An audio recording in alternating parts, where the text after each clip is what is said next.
اہل بیت اطہار علیہ السلام کی عظمت پہ درود بھیجے گا. محمد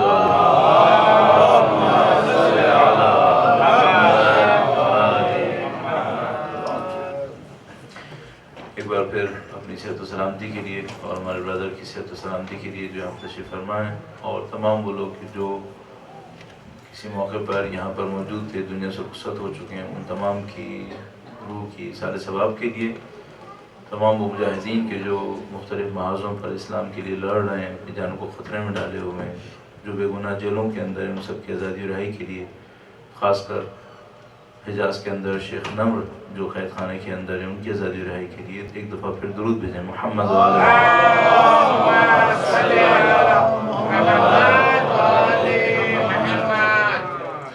اعوذ باللہ من الشیطان الرجیم. بسم اللہ الرحمن الرحیم. الحمدللہ رب العالمین، والصلاة والسلام علی سید الانبیاء والمرسلین، حبیب الہ العالمین ابی القاسم محمد اللہم صل علی محمد وعلی آلہ الطیبین الطاہرین سیما بقیۃ اللہ فی الارضین. قال اللہ تعالی فی کتابہ الکریم. بسم اللہ الرحمن الرحیم. ونريد ان نمن على الذين استضعفوا في الارض ونجعلهم ائمة ونجعلهم الوارثین. ایک بار پھر درود بھیجے گا. محمد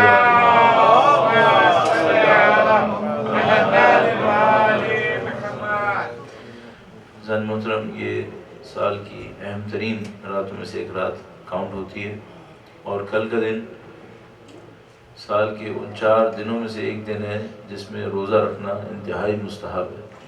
بدقسمتی سے میں اس عادت حاصل نہیں کر پاؤں گا سفر کی وجہ سے، لیکن جو کسی مشکل میں نہیں ہو اس کے لیے بہت اچھا ہے کہ کل وہ مستحب روزہ رکھ لے. کوئی قضا ہو تو اس کی نیت اس میں شامل کی جا سکتی ہے، اور کل کا روزہ انتہائی ثواب کامل ہے. کل کے مختلف اعمال ہیں 27 رجب کے، اس میں غسل ہے، اس میں روزہ ہے، زیارت امیر المومنین ہے، اور آج کی شب بھی اسی طریقے سے برکتوں کی شب ہے. تو آپ میں سے جو کوئی بھی جتنا بھی اس میں شرکت کر سکتا ہے وہ ظاہر ہے کہ کر رہا ہوگا، لیکن کل کے روزے کو میرا اپنے خیال ہے کہ میں جتنا زیادہ تاکید کر سکوں انتہائی اہم ہوگا کہ آپ انشاءاللہ اس کو کر سکیں. خدا متعال آپ کو، اور بدقسمتی سے مجھے کہتے ہوئے اچھا نہیں لگ رہا کہ میں یہ نہیں کروں گا، لیکن میں آپ سے کہہ رہا ہوں کہ آپ کر لیں. لیکن اللہ جانتا ہے کہ اگر میں سفر میں نہیں ہوتا تو شاید یقیناً کر لیتا. پروردگار مجھے معاف کرے اس معاملے کے اوپر. خدا کہتا ہے لِمَ تَقُولُونَ مَا لَا تَفْعَلُونَ، کیوں ایسی بات کہتے ہو جو خود نہیں کرتے. لیکن اس وقت ایک مجبوری ہے کہ مجھے نہ کرتے ہوئے بھی کہنا پڑے گا آپ سے. آپ کی مزید توفیقات کے لیے درود بھیجیں. محمد وعلی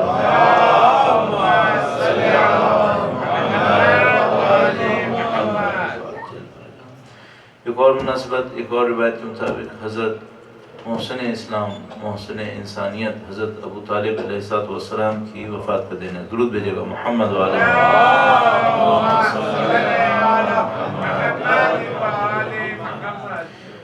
لیکن جو ٹاپک ہمارے پاس ہے وہ اس معاشرے کے اندر جو جوانوں کے مسائل ہیں، زندگی گزارنے کے مسائل ہیں، ان کو ڈسکس کرنا، اور کسی حد تک جو سولوشنز، جو حل ہم پیش کر سکتے ہیں ان کو بیان کرنا، یہ ہمارا مین ٹاپک ہے. اس سے پہلے کہ میں اس ٹاپک کو شروع کروں، چند پوائنٹس اس کی سٹارٹنگ کے لیے عرض کروں گا جس کے ذریعے اس کی بیس بن سکے کہ ہم کیا بات کہنا چاہ رہے ہیں. اور ظاہر میں اور وقت نہیں لینا چاہوں گا، اب اس کو میں چاہتا ہوں کہ بلا کسی مزید مقدمے کے آپ کی خدمت میں عرض کروں. پہلی بات تو یہ کہ انسان کی زندگی میں جو پرابلمز آتی ہیں ان کا کوئی میجیکل سولوشن ہم ایکسپیکٹ نہیں کر سکتے. آپ کی زندگی میں کوئی بھی پرابلم ہے، مثال کے طور پر خدا نہ کرے کسی کو ہیلتھ کا ایشو ہے، یا کسی کا کوئی سائیکالوجیکل ایشو ہے، یا کسی کا کوئی ڈومیسٹک ایشو ہے اس کی لائف کے اندر. اب ہم یہ سوچیں کہ ایک بڑی پرابلم ہے جو مجھے بہدر کر رہی ہے، مجھے پریشان کر رہی ہے، اور اس کا سولوشن میجیکل سولوشن ہوگا.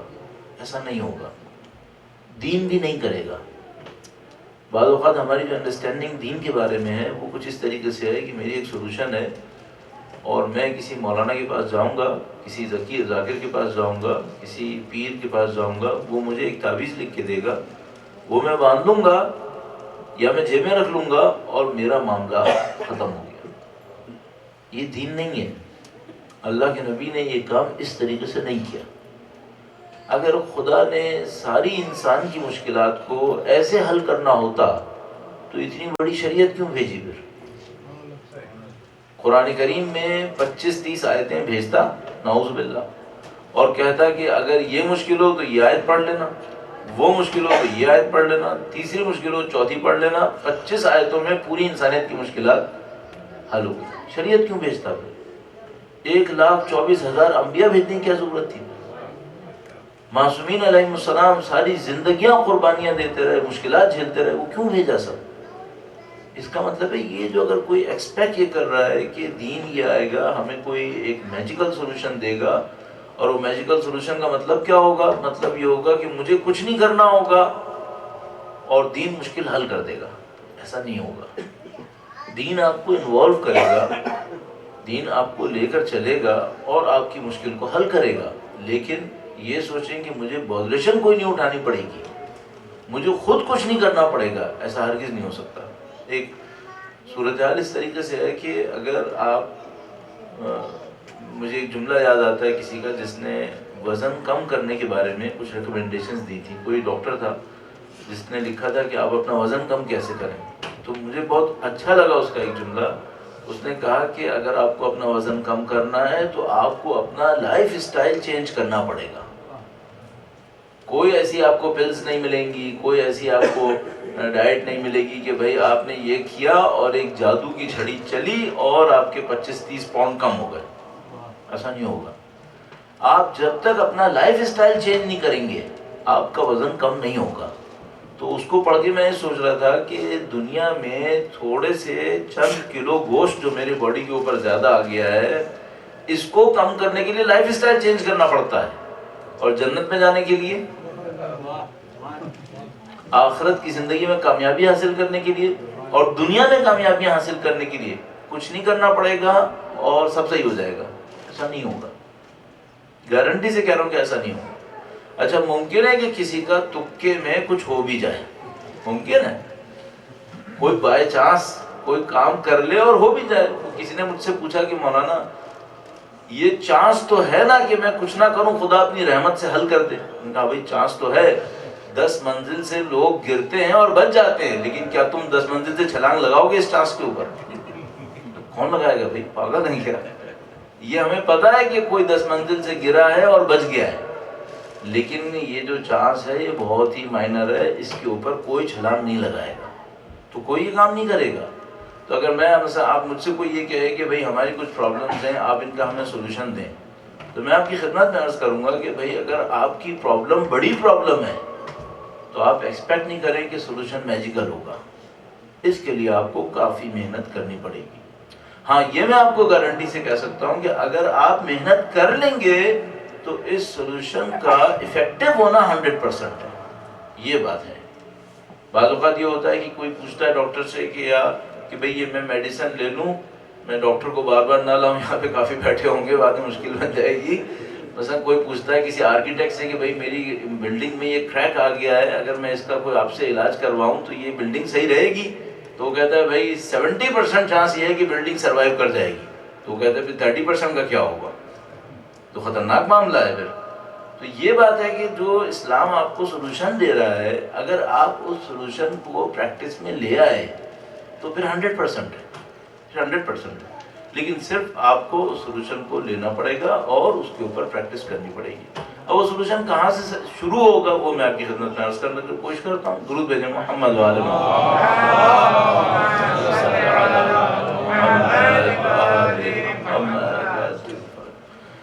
ہمارے پاس انسانوں میں 2 کیٹیگریز کی جا سکتی ہیں تمام کاموں کی، اور اس کے بعد میں ایک کی اور فردر کیٹیگری کروں گا۔ ہم لوگ کچھ کام ایسے کرتے ہیں جس میں ہماری انٹینشن نہیں ہوتی، انٹینشن کے بغیر کر دیتے ہیں، تقریباً ریفلیکسز کی طرح تقریباً۔ مثلا اگر آپ رات کو کہیں سو رہے ہیں اور سوتے سوتے آپ کا پاؤں کسی آگ کی طرف ہیٹ کی طرف چلا گیا تو آپ اپنا پاؤں کھینچ لیں گے۔ یا مثلا میں ایسی بات کر رہا ہوں، اگر میں آپ سے اسپیچ کرتے ہوئے میرا ہاتھ کہیں ہلا اور کسی ایسی جگہ پہ چلا گیا جہاں کوئی پن لگ گیا تو میں اس ہاتھ کو کھینچ لوں گا۔ تو کیا میں نے انٹینشنلی یہ کام کیا ہے؟ نہیں، یہ صرف ریفلیکشن ہے. ریفلیکشن میں نہ ثواب ہے نہ عذاب ہے، اس میں کچھ نہیں ہے. ریفلیکشنز کی بیس کے اوپر، ریفلیکسز کی بیس پر سوری، اس کے اوپر آپ کو کوئی پرابلم سالو ہوتی نظر نہیں آئے گی، اس سے کچھ نہیں ہوگا. تو مثال کے طور پر اچانک میں نے کوئی کام کر لیا، میرا ارادہ بھی نہیں تھا، اور میں سوچوں میری زندگی کی سب سے بڑی مشکل اس سے حل ہو جائے گی، اس سے نہیں ہوگا. انٹینشنلی آپ کو کچھ کرنا پڑے گا، اس کے اوپر محنت کرنی پڑے گی. اچھا، ابھی جو انسان کے انٹینشنل اعمال ہوتے ہیں، اس کو آپ 3 کیٹیگریز کے اندر ڈال سکتے ہیں، 3 لیولز کے اندر ڈال سکتے ہیں. جتنا آپ ڈیپتھ میں جائیں گے آپ کا سولوشن اتنا ہی سالڈ ہوگا. جتنا آپ ڈیپتھ میں جائیں گے آپ کا سولوشن سالڈ ہوتا رہے گا، اور جتنا آپ سرفیس پہ رہیں گے آپ کا سولوشن ویک ہوتا چلا جائے گا. میں اس کی مثال آپ کی خدمت میں عرض کروں گا، اور میں بار بار درود اس لیے بھجواتا ہوں تاکہ آپ کے ذہن پر اگر کوئی بوجھ بن رہا ہو تو تھوڑا سا وہ بھی کم ہو جائے گا، اور میری بات اگر کہیں مشکل میں پھنس رہی ہو تو اہل بیت کی نصرت سے وہ بات حل ہو جائے گی.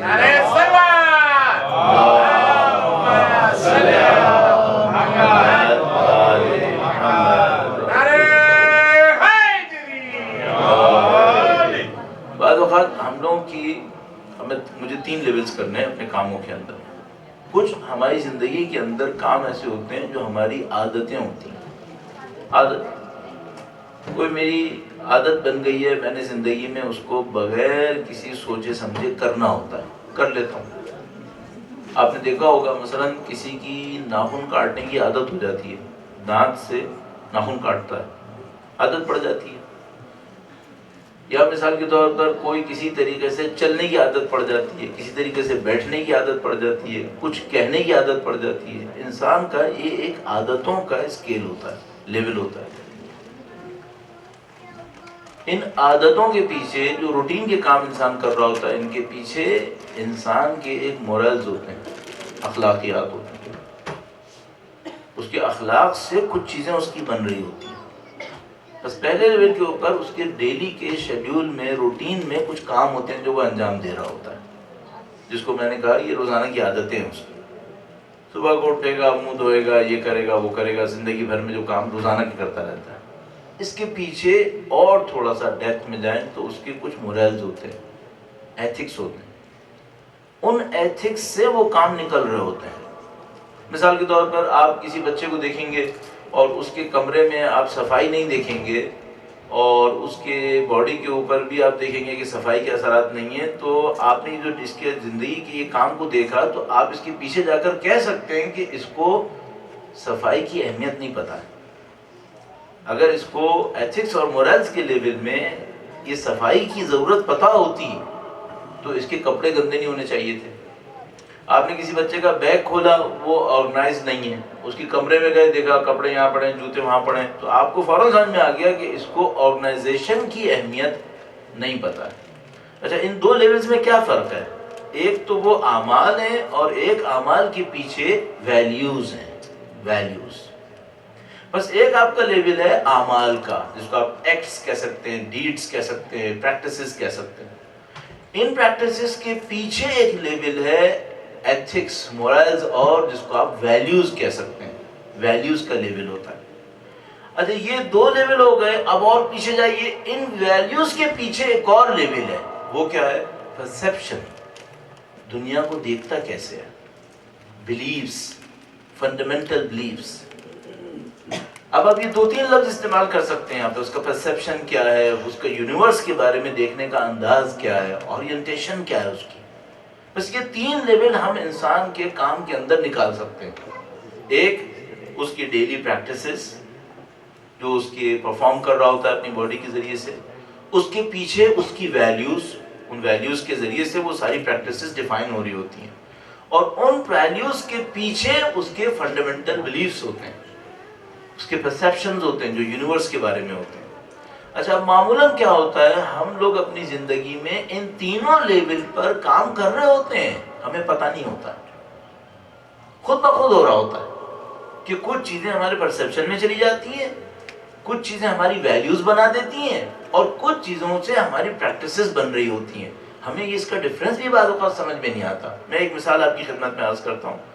اور بعض اوقات یہ بھی ہوتا ہے کہ یہ رابطہ ہمارا ٹوٹ جاتا ہے، ہمیں پتہ ہی نہیں چلتا کہ ہماری کچھ پریکٹسز ایسی آ گئی ہیں جن کا ویلیوز سے کوئی تعلق نہیں ہے بلکہ کانٹرڈکشن آ گیا ہے۔ میں مثال دیتا ہوں آپ کی خدمت میں، ایک بار پھر درود بھیجیے گا محمد و آل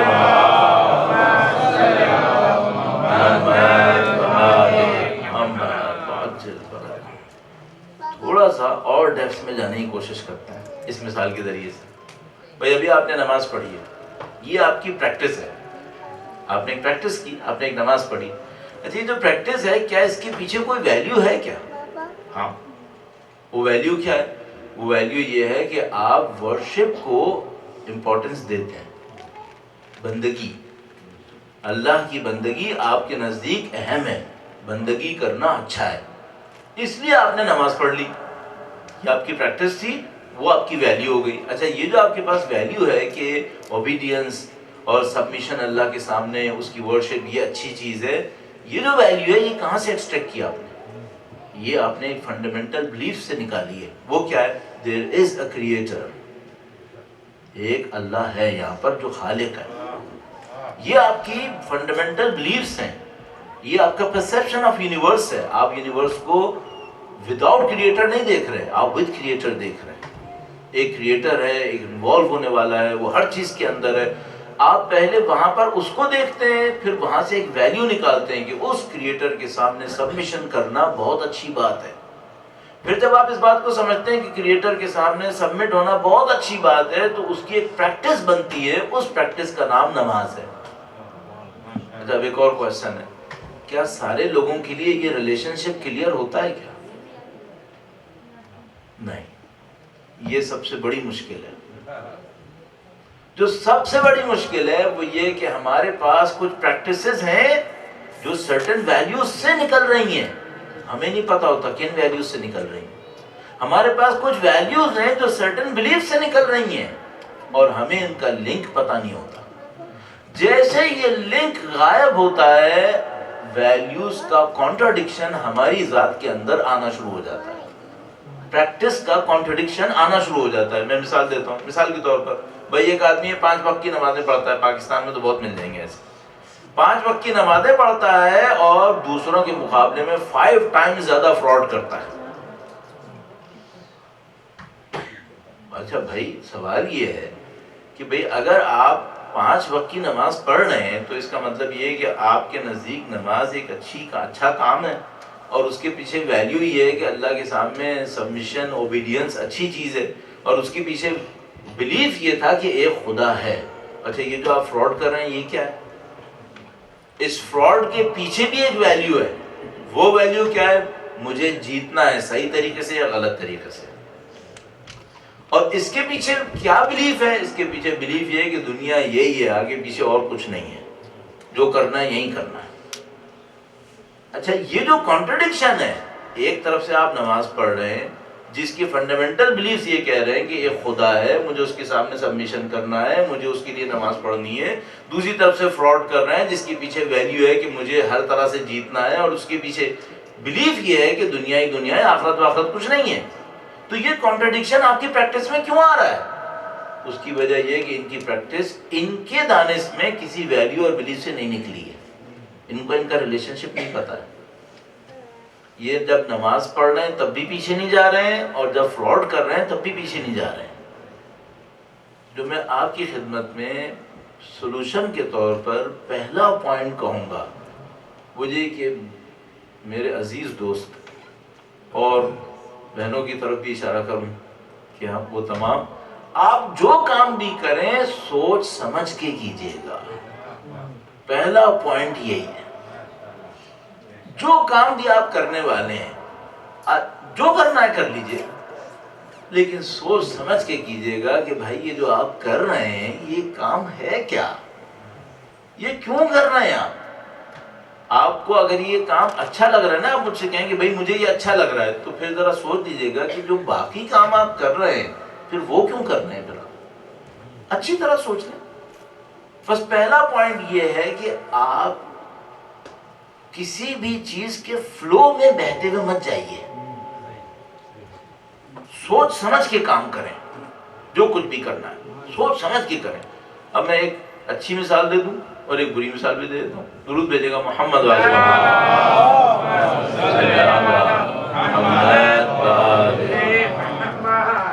فرض کر لیتے ہیں بھائی الحمدللہ رب العالمین آپ سب لوگ اہل بیت اطہار علیہ السلام کے چاہنے والے ہیں، ماشاءاللہ مختلف اعمال انجام دیتے ہیں، آپ عزاداری کرتے ہیں، آپ مختلف عبادتوں کو انجام دیتے ہیں.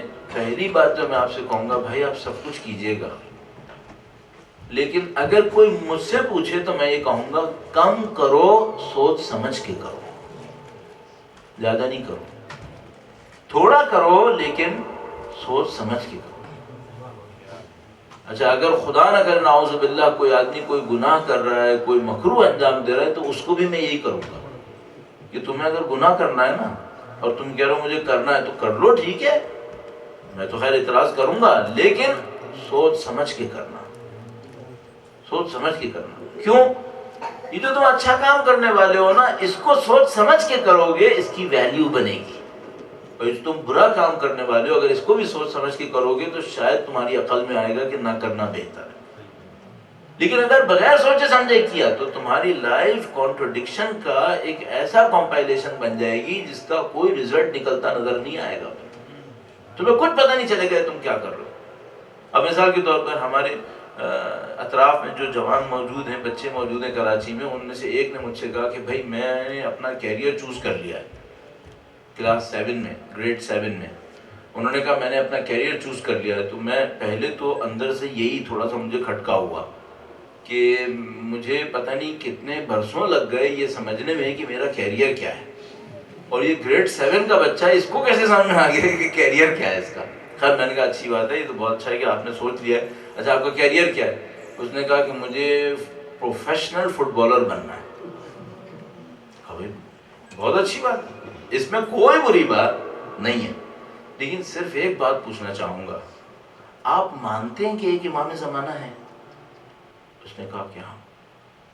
میں نے کہا آپ مانتے ہیں کہ وہ تشریف لائیں گے اور آپ کو ان کی مدد بھی کرنی چاہیے؟ کہا میں نے کہا صرف یہ بتائیے گا کہ فٹ بالر بن کے آپ امام زمانہ کی نصرت کیسے کرنے والے ہیں؟ بن جائیے، مجھے کوئی اعتراض نہیں ہے، آپ کا کیریئر ہے، میرا تھوڑی ہے، آپ نے کرنا ہے آپ کر لیجئے. تو اس نے کہا کہ میں فٹ بالر بنوں گا، پھر میں پیسہ کماؤں گا، پیسہ کما کے میں امام کو دوں گا. میں نے اس سے کہا کہ بیٹا صرف یہ بتا دو کہ کتنے بندے فٹ بالر بن کے اتنا پیسہ کما سکیں. دوسری بات ہے کہ جس پیسے کو انہوں نے اس کو بن کے کمایا، ان میں ایک مثال دے دو جس نے امام زمانہ کی نصرت پہ لگایا ہو. تم کیسے کرنے والے ہو یہ کام؟ جب تم فٹ بالر بننے جانے والے ہو تو تمہارا ایک سرٹن کلچر ہے جس کے پیچھے تم بھاگو گے. اس کلچر کا امام زمانہ کی کلچر سے تعلق کیسے جوڑو گے؟ یہ سب مجھے بتا دو. باقی کیریئر تمہارا ہے، تم نے فٹ بالر بننا ہے، کرکٹر بننا ہے یا کچھ اور بننا ہے، مجھے اس سے کیا تعلق ہے. لیکن اگر مجھ سے پوچھ رہے ہو تو پہلے اس کانٹرڈکشن کو سالو کر لو، اس کے بعد آگے جاؤ. اور جب جاؤ تو پھر طریقے سے جانا. پھر یہ نہیں کرنا کہ صبح کو فٹ بالر بننا ہے، شام کو کرکٹر بننا ہے، یہ حرکت نہیں کرنا. پھر ڈھنگ سے ایک ہی کام کر لینا. تو عزیزان محترم میں آپ کی خدمت میں عرض کروں گا، آپ جہاں کہیں بھی رہ رہے ہیں، امریکہ میں رہ رہے ہیں، یورپ میں رہ رہے ہیں، پاکستان میں رہ رہے ہیں، ایشیا میں رہ رہے ہیں، پہلا کام یہ کر لیجئے گا کہ آپ جو بھی کرنے والے ہیں اس پر اچھی طرح سوچ لیجئے کہ آپ کیا کرنے والے ہیں. اب اس کو میں تھوڑا سا اور ساتھ لکھتے ہوئے چلوں تو مجھے یہ سمجھ میں آیا، میں اپنی باتوں میں ریپیٹ کرتا ہوں اس کو بہت، کہ میری ایج تقریباً 50 کے قریب ہے. اگر مجھ سے کوئی پوچھے تم نے زندگی کے بڑے فیصلے کتنے کیے ہیں، زندگی کے بڑے فیصلے، ایک تو میں نے فیصلہ کیا نا کہ میں آج شام یہاں آؤں گا، تو چلو یہ تو چھوٹا سا فیصلہ ہے، اس کا اثر 2 گھنٹے 3 گھنٹے کا ہے. بڑے فیصلے کتنے کیے ہیں؟ تو میں سکون سے کہوں گا کہ 10 بھی نہیں ہیں. جو میری زندگی کے بہت بڑے فیصلے ہیں جنہوں نے میری زندگی کو ڈیفائن کیا ہے، وہ 10 بھی نہیں ہیں. میرے خیال میں 5-6 ہوں گے، وہ بھی میں تھوڑا سا زیادہ کر رہا ہوں. ایک یہ لگا لو کہ میں ایران جاؤں یا نہیں جاؤں، دوسرا یہ لگا لو کہ شادی کس سے کرنی ہے، اور اس ٹائپ کے 2-3 میرا خیال میں 4 فیصلے ہوں گے جس نے میری پوری زندگی کو ڈیفائن کیا ہے کہ آپ کیا ہیں. صحیح ہے، آپ سے میں صرف یہ پوچھنا چاہوں گا، آپ اس بات کی گارنٹی کیسے لائیں گے کہ آپ کا فیصلہ صحیح ہو جائے؟ عجیب بات یہ ہے کہ آپ جب یہ فیصلے کر رہے ہوتے ہیں تو اس وقت آپ کو پتہ نہیں ہوتا کہ یہ فیصلہ کتنا بڑا فیصلہ ہے، اور کر لیتے ہیں۔ یہاں پر ایک اور چیز آپ کو چاہیے، اور وہ کیا ہے؟ وہ یہ کہ اگر آپ کے فیصلوں کے پیچھے کم از کم اچھی انٹینشن نہیں ہوئی تو آپ کے فیصلے غلط ہونے والے ہیں۔ یہ جو پوائنٹ ہے اچھی انٹینشن، اس کو میں تھوڑا سا کلیئر کرنے کی کوشش کروں گا آپ کے سامنے۔ درود بھیجیے گا محمد و آل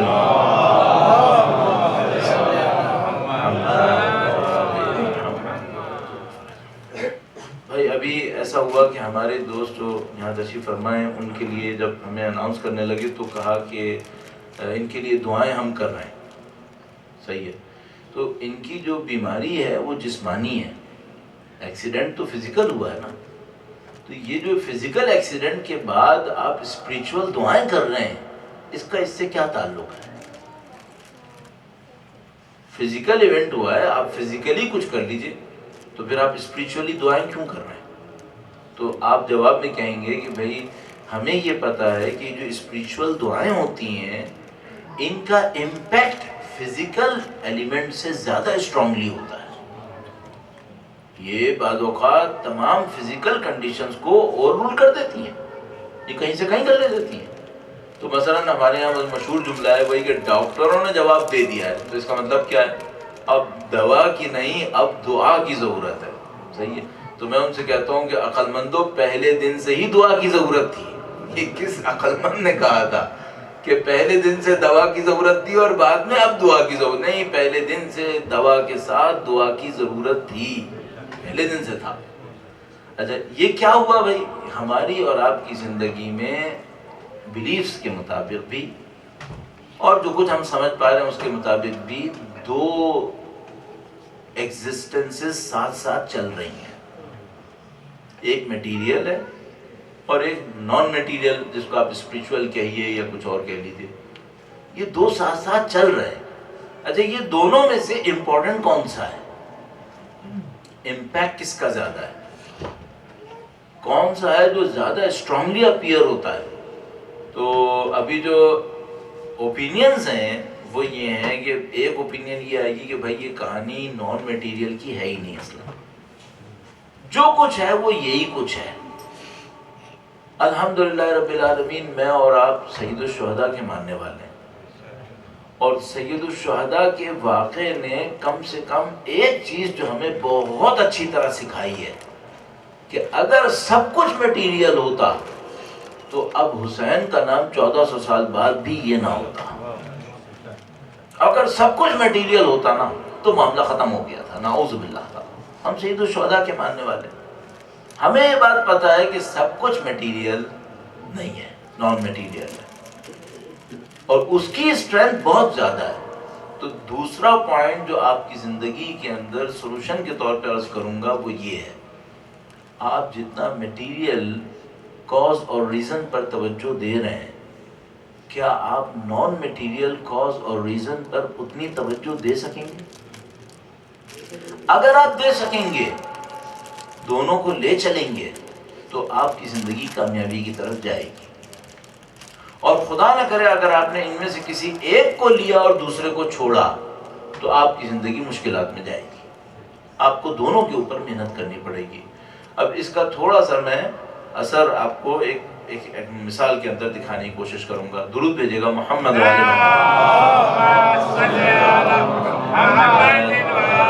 محمد۔ ایک بہت مشہور واقعہ ہے جو قرآن کریم میں آیا ہوا ہے، اور یہ واقعات ہمیں سکھانے کے لیے۔ قرآن کریم ہسٹری کی بک نہیں ہے۔ ہسٹری کی بک میں اگر کوئی ایونٹ 2 دفعہ لکھا ہو نا تو وہ بک کے اوپر آبجیکشن کریٹ کرتا ہے کہ بھئی یہ کیسی ہسٹری کی بک ہے جس نے ایک ایونٹ کو 2 دفعہ ڈال دیا۔ اچھا ہسٹری کی بک کوئی ایونٹ لکھی اور یہ نہ بتائے کس سال ہوا تھا تو آبجیکشن ہے کہ بھئی ہم نے کوئی فکشن تھوڑی پڑھنا ہے، ہمیں یہ بتاؤ کہ کس سال ہوا تھا۔ ہسٹری کی بک ایونٹ لکھے اور یہ نہ بتائے کہ کس جغرافیہ میں ہوا تھا، آبجیکشن ہے کہ بھئی آپ نے یہ تو لکھ دیا کہ بابر نے ابراہیم لودھی کو شکست دی تھی، یہ بتاؤ یہ ہوا کس میدان میں تھا۔ یہ کیا بات ہوئی کہ ایسی شکست دے دی تھی؟ اچھا قرآن کریم نے ہسٹری کے ایونٹس دیے ہیں، نہ کبھی ایئر بتایا نہ کوئی لوکیشن بتائی، ایک ایک ایونٹ کو 5 دفعہ دیا ہے اور بہت سارے ایونٹس کو دیا ہی نہیں ہے۔ اس کا مطلب ہے یہ ہسٹری کی بک ہے ہی نہیں، یہ ہسٹری کی بک نہیں ہے۔ تو پھر یہ ہسٹری کے ایونٹس کیوں دیتی ہے؟ یہ اس کے ذریعے سے کچھ اور سکھانے کے لیے دیتی ہے۔ اب ایک واقعہ دیا ہوا ہے، وہ کیا ہے؟ حضرت موسیٰ علیہ السلام حضرت خضر کے ساتھ جا رہے تھے، دونوں بھوکے ہوئے، ان کے پاس کچھ تھا نہیں ظاہری تفسیر کے مطابق، تو وہ کسی گاؤں تک پہنچے اور گاؤں والوں سے کہا کہ بھائی ہم تمہیں پیسے دیں گے، ہمیں کچھ کھانے پینے کو دے دو۔ انہوں نے کہا کہ ہم نہیں دیتے، تم لوگوں کا حال حلیہ ایسا ہے ویسا ہے اور تم لوگ پتہ نہیں ہمارے دین سے ہٹ کر جو کچھ بھی ہو، ہم تمہیں کچھ نہیں دے رہے۔ اور دونوں کی حالت بہت خراب ہو رہی جسمانی طور پر۔ تو حضرت خضر نے دیکھا کہ ایک دیوار گر رہی تھی، وہ گئے، وہ دیوار کو انہوں نے صحیح کر دیا، ریپیئر کر دیا اسے۔ حضرت موسیٰ علیہ السلام نے کہا کہ اے خضر، اگر دیوار بنانی تھی تو ان کم وقتوں سے کم یہ تو طے کر لیتے کہ کھانے کو تو کچھ دے دیں، بھئی تم دیوار بنا ہی رہے تھے تو کوئی تھوڑا بہت پیسہ ویسا طے کر لیتے کہ اس کے بدلے میں کچھ تو ہمیں دیں، تو ہمیں تو کھانے کو دے نہیں دے رہے۔ تو حضرت خضر کو پہلے ان کو وارن کر چکے تھے کہ بھئی میں زیادہ آپ کی آبجیکشنز نہیں سنوں گا، اب 2 دفعہ آپ پہلے ہم سے آبجیکشن کر چکے ہیں، اب معاملہ ختم ہو گیا۔ تو کہا ہذا فراق بینی و بینک، یہاں میرا اور آپ کا معاملہ ختم ہو گیا، میں آپ کو یہ بتا دیتا ہوں کہ یہ ہوا کیا تھا۔ تو کیا بتایا انہوں نے یہ بتایا کہ بھئی جو دیوار تھی یہ گرنے والی تھی، یہ جو گر جاتی تو اس کے نیچے ایک خزانہ اللہ نے رکھا ہوا تھا۔ اس کی کہانی کیا ہے؟ ایک آدمی تھا، اس کے کچھ بچے تھے، وہ جب مر رہا تھا تو اس نے دیکھا کہ میں اپنے بچوں کے لیے کچھ چھوڑ جاؤں، تو اس نے کچھ دولت وغیرہ جمع کی۔ اب اس زمانے میں بینکس تو ہوتے نہیں تھے، تو بدماشی کرنے والے لوگ کم ہوتے تھے اس زمانے میں، آج کل بہت زیادہ ہو گئے۔ تو اس نے کیا کیا، وہ ساری جو دولت تھی وہ کچھ جمع کر کے وہ ایک جگہ پہ رکھی، اس کے اوپر ایک دیوار بنا دی تاکہ کسی کو پتہ ہی نہ چلے کہ یہاں نیچے کچھ پڑا ہوا ہے۔ اب وہ دیوار گرنے والی تھی، جیسے یہ دیوار گرتی وہ نیچے کا خزانہ باہر آ جاتا۔ حضرت خضر نے کہا کہ یہ تو بات صحیح ہے کہ وہ اس نے اپنے بچوں کے لیے رکھا تھا، لیکن ایک اور مسئلہ بھی تھا، وہ باپ تو مر گیا تھا، بچے چھوٹے تھے، اگر یہ خزانہ نکل آتا تو جو لوگ تھے وہ لوٹ لیتے، تو جو بچے چھوٹے تھے وہ ڈیفینڈ نہیں کر سکتے تھے اس ٹریجر کو۔ تو ہم نے کیا کیا، ہم نے دیوار کو دوبارہ کھڑا کر دیا 10-15 سال کے لیے کہ پھر کھڑی ہو جائے، پھر اس کے بعد گر جائے، جب گر جائے گی تو بچے بڑے ہو جائیں گے، پھر وہ اپنے ٹریجر کو ڈیفینڈ کر لیں گے۔ صحیح ہے؟ تو اب اس واقعے کو آپ نے سن لیا۔ اب یہاں پہ کہانی کیا ہے، ہمارے مطلب کی کیا بات ہے یہاں پہ؟ ہمارے مطلب کی یہ بات ہے کہ ایک تھا میٹیریل کاز اور ایفیکٹ۔ باپ نے پلاننگ کی، دولت رکھی بچوں کے لیے، میٹیریل، دیوار کھڑی کی، میٹیریل۔ اب یہ جو دیوار گر رہی تھی یہ میٹیریل ایفیکٹ کے تحت گر رہی تھی، اور گر جاتی تو کیا ہوتا، ساری پلاننگ خراب۔ یہاں پر ایک اسپریچول کاز بیچ میں آ گیا۔ اسپریچول کاز جو آیا وہ اتنا اسٹرانگلی اپیئر ہوا کہ اللہ نے ایک نبی کو اور ایک ولی کو مزدور بنا دیا، کہا کہ بھائی جائیے آپ دونوں اور جا کے دیوار کھڑی کر۔ صحیح ہے؟ اچھا خدا نے کیوں کیا؟ قرآن کریم نے لکھا ہے کانا ابوہما صالحا، چونکہ ان کا باپ صالح آدمی تھا۔ اچھا یہ جو صالح ہونا ہے یہ میٹیریل ریزننگ ہے؟ نہیں، یہ نان میٹیریل ہے، یہ اسپریچول ریزننگ ہے۔ اس اسپریچول ریزننگ نے اس میٹیریل پلاننگ کو سپورٹ کر کے اس کو خراب ہونے سے بچا لیا۔ یہ آپ کی لائف میں میٹیریل ریزننگ کا اثر ہے۔ آپ لاکھ پلاننگ کرتے رہیے، آپ کی پلاننگ خراب ہو سکتی ہے۔ اگر وہ اسپریچول ایلیمنٹ آپ کے ساتھ آ گیا، اب آپ کی زندگی حل ہو سکتی ہے، آپ کی زندگی حل ہو سکتی ہے۔ بہت ساری چیزیں جو آپ کی میٹیریل پلاننگ کے اندر خراب ہونے والی تھیں، یہ اسپریچول ریزننگ اس کو سنبھال لے گی۔ میں مولا کا ایک فرمان آپ کی خدمت میں عرض کروں گا، درود بھیجے گا محمد و آل محمد۔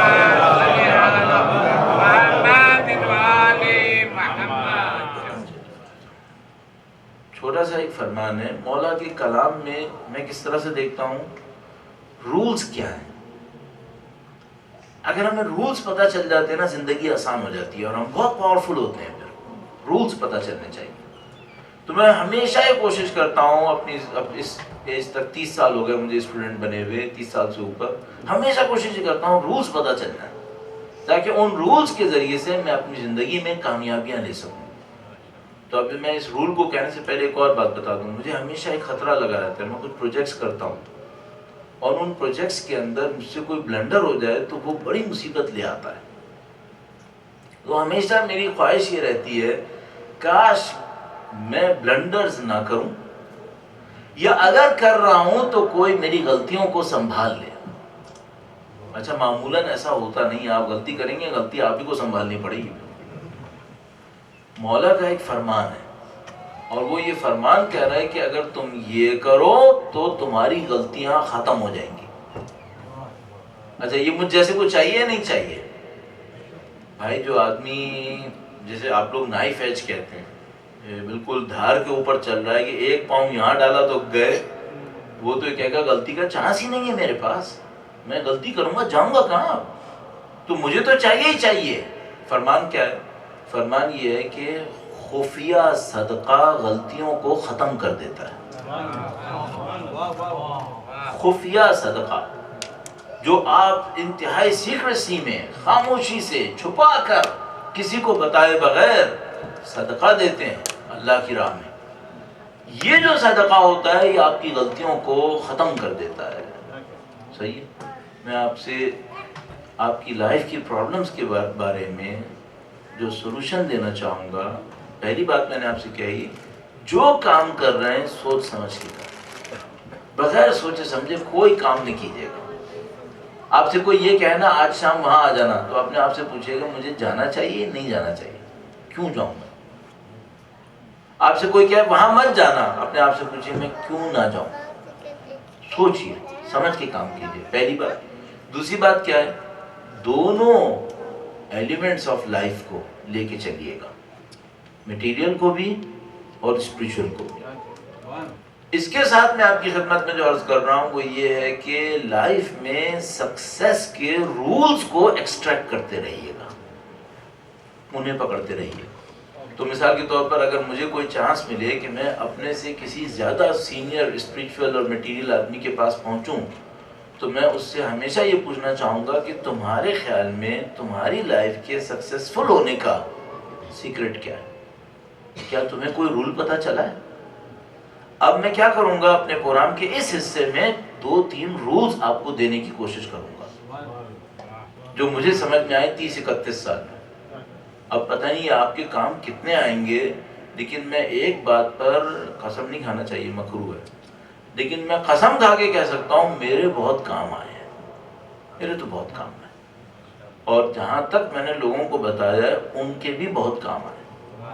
تو کوئی چانس میرے خیال میں نہیں ہے کہ آپ کے کام نہ آئے, آپ کے بھی کام آنا چاہیے. میں چند روز آپ کی خدمت میں عرض کروں گا, بیچ بیچ میں ہم ایک تو دے چکے آپ کو, وہ کیا ہے؟ خفیہ صدقہ غلطیوں کو کم کرتا ہے, ختم کرتا ہے. یہ بہت بڑا کام ہے, اگر آپ اس کی طرف توجہ فرمائیں اس سے آپ کی زندگی کے بہت سارے مسائل حل ہو سکتے ہیں. یہ تو خیر ہو گیا. اب میں آپ کی خدمت میں اور باقی چیزیں عرض کروں گا. درود بھیجے گا محمد والے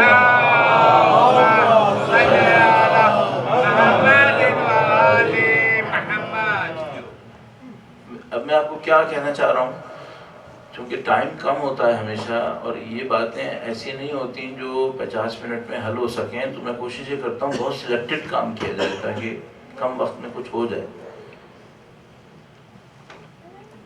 تھوڑا سا پھر دوبارہ یاد دلاتا ہوں, تقریباً 50 سال ہو گئے میری زندگی کو, اور 31 سال 31 ایئرز ہو گئے اسٹوڈنٹ بنے ہوئے, اور ڈھونڈتے ڈھونڈتے کہ بھئی کیا کرنا ہے کیا کرنا ہے کس طرح. اچھا یہ میں آپ کی خدمت میں عرض کر دوں, میرا کوئی فیملی کا بیک گراؤنڈ ریلیجس نہیں ہے. میری پشتوں میں مجھے نہیں یاد کوئی عالم بنا, خیر میں بھی نہیں بن پایا ہوں گا, لیکن یہ ہے کہ باہر مجھے یاد نہیں کہ پیچھے کوئی بنا. اچھا یہ بھی بتا دوں کہ میرے پیرنٹس کا فائنینشیل بیک گراؤنڈ بھی بہت کمزور ہے. صحیح ہے. تو آپ یہ سمجھ لیجئے کہ میں وہ آدمی ہوں جس نے ہر چیز میں تقریباً زیرو سے شروع کیا ہے. البتہ مجھے پتا ہے کہ میں نے اپنے پیرنٹس سے کیا لیا ہے, وہ زیرو نہیں ہے, وہ بہت بڑی چیز ہے. مجھے اس کو قبول کرنا چاہیے کہ جو کچھ انہوں نے مجھے دیا ہے وہ ہرگز زیرو نہیں ہے، لیکن ظاہری طور پر میں نے زیرو سے شروع کیا ہے، اسپریچولی بھی اور میٹیریلی بھی۔ لیکن اب ان کے بعد میں آپ کی خدمت میں عرض کرنا چاہوں گا، اگر آپ کو اپنی زندگی میں کچھ چاہیے تو ایک سادہ سا کام کر لیجیے گا، جو آپ کو چاہیے ہے وہ دوسروں کو دینا شروع کر دیں۔ اور میں آپ سے ریکویسٹ کروں گا، چونکہ ہمارے بچے یہاں پہ موجود ہیں، کہ چاہے وہ بیٹے ہوں یا بیٹیاں ہوں، چونکہ میرے چاروں بیٹے ہیں تو میں ہمیشہ بیٹا ہی کہتا ہوں، بچوں کو بھی بیٹا ہی کہہ دیتا ہوں، کہ بیٹا جو بھی سیکھنا ہو جلدی سیکھ لینا، زندگی ضائع نہیں کرنا۔ کیوں؟ یہ آلٹرنیٹ نہیں ہے اس کا کوئی، ہماری اور آپ کی لائف میں ایک سیکنڈ کا بھی آلٹرنیٹ نہیں ہے، ریپیریبل بھی نہیں ہے۔ جو ہو گیا وہ ہو گیا، ختم۔ اور جو آپ کی ایج میں ہوگا وہ آپ کے اگلے 30-40 سال کو ایڈریس کرے گا۔ اب میری تو اتنی بچی نہیں ہے کہ میں 40 سال کی سوچوں گی اب جو میں غلطی کروں گا وہ 40 سال چلے گی، مجھے کیا پتا اتنی چلنی بھی نہیں چلنی، لیکن بیٹا آپ کی لائف میں چلنی ہے ابھی، تو آپ کو بہت احتیاط کرنی پڑے گی۔ تو میں آپ کو رول دے رہا ہوں، اس کو سوچئے گا۔ وہ کیا ہے؟ بہت سادہ سا کام ہے۔ جو کچھ آپ کو چاہیے اپنی زندگی میں آپ دوسروں کو دینا شروع کر دیں، صحیح ہے؟ اچھا، اب کوئی مجھ سے پوچھے گا بھائی جو مجھے چاہیے تو اس کا مطلب میرے پاس نہیں ہے، تو میں دوسروں کو کہاں سے دے دوں گا؟ جس کے پاس ہے نہیں وہ دیتا کہاں سے ہے؟ تو میں کہوں گا آپ کو ایک لیول کا چاہیے ہوگا، اور جو ہوگا وہ چھوٹا ہوگا، تو آپ اس چھوٹے میں سے دینا شروع کر دیجئے۔ وہ کیسے ہو سکتا ہے؟ اب دیکھیے، دونوں میں مثالیں دوں گا میں آپ کو، میٹیریل میں بھی اور نان میٹیریل میں بھی۔ مثال کے طور پر چھوٹی سی ایک بات سوچئے گا، یہ چھوٹی سی بات بھی بڑی لمبی ہے لیکن میں اس کو چھوٹا کرنے کی کوشش کرتا ہوں۔ آپ کو زندگی میں چاہیے کیا ہے؟ چاہیے کیا ہے آپ کو؟ اب میں کہہ رہا تھا کہ لمبی ہے تو تھوڑا سا میرا یعنی اسے کہتے ہیں نا، اندر سے کنٹرول کر رہا ہوں کہ وہ لمبی والی طرف نہ جاؤں، لیکن یہ تھوڑا سا جانا پڑے گا۔ میں نے اپنی زندگی پہ غور کیا تو مجھے ایک بات پتہ چلی ہے، وہ یہ کہ میری لائف میں چند سالوں میں پرائرٹیز چینج ہوتی رہی ہیں۔ جب میں 10 سال کا تھا تو پرائرٹی کچھ اور تھی، 15-16 سال کا ہوا تو پرائرٹیز کچھ اور تھی، اچیومنٹس بھی کچھ اور کام کر رہا تھا، آبجیکٹیوز کچھ اور دیکھ رہا تھا، 20-22 سال کا ہوا تو کہانی کچھ اور ہو گئی، 30 سال کا ہوا تو زندگی کچھ اور ہو گئی، اب 50 سال کا ہو رہا ہوں۔ اب میں ایک اور بات سے ڈر رہا ہوں، اگر مجھے زندہ رہا اور مرنے سے پہلے پتا چلا کہ جو کچھ اب تک سوچا تھا وہ سب غلط تھا، تب کیا ہوگا؟ میں نے 10 سال کی عمر میں کچھ چیزیں آبجیکٹیو بنائی، پرائرٹیز بنائی جو غلط تھی، کنفرم غلط تھی۔ 15 سال تک آتے آتے مجھے پتا چل گیا کہ یہ غلط ہے۔ کیا مثال ہے؟ مثال یہ کہ 10 سال کی عمر میں میرے لیے ایک کھلونا اتنا اہم تھا کہ میں اس کے لیے روتا تھا، لڑتا تھا، مرتا تھا۔ 15 سال تک آتے آتے مجھے پتا چل گیا کہ بیٹا یہ کھلونا ہے، اس سے کچھ ملنا نہیں ہے۔ اچھا، یہ غلطی کتنے سال چلی؟ 5 سال۔ ریپیئر کی جا سکتی تھی؟ ہاں، ہو سکتی تھی، 5 سال ہی گزرے تھے نا۔ 15 سال پر کچھ اور آبجیکٹیو بنائے، 25 سال تک آتے آتے پتا چلا کہ یہ بھی فضول ہے۔ 25 سال پہ کچھ اور آبجیکٹیو بنائے، اور 30-35 تک آتے آتے پتا چلا کہ صاحب یہ بھی آپ نے بالکل فضول چیز بنائی ہے۔ اب 50 سال میں کچھ آبجیکٹیوز ہیں، اور ڈر کس بات کا لگا ہوا ہے کہ اگر 70 پہ جا کے پتا چلا کہ فضول ہے تو پھر ٹائم ہے کیا؟ 10 والا غلط نکلا تھا تو ٹائم تھا۔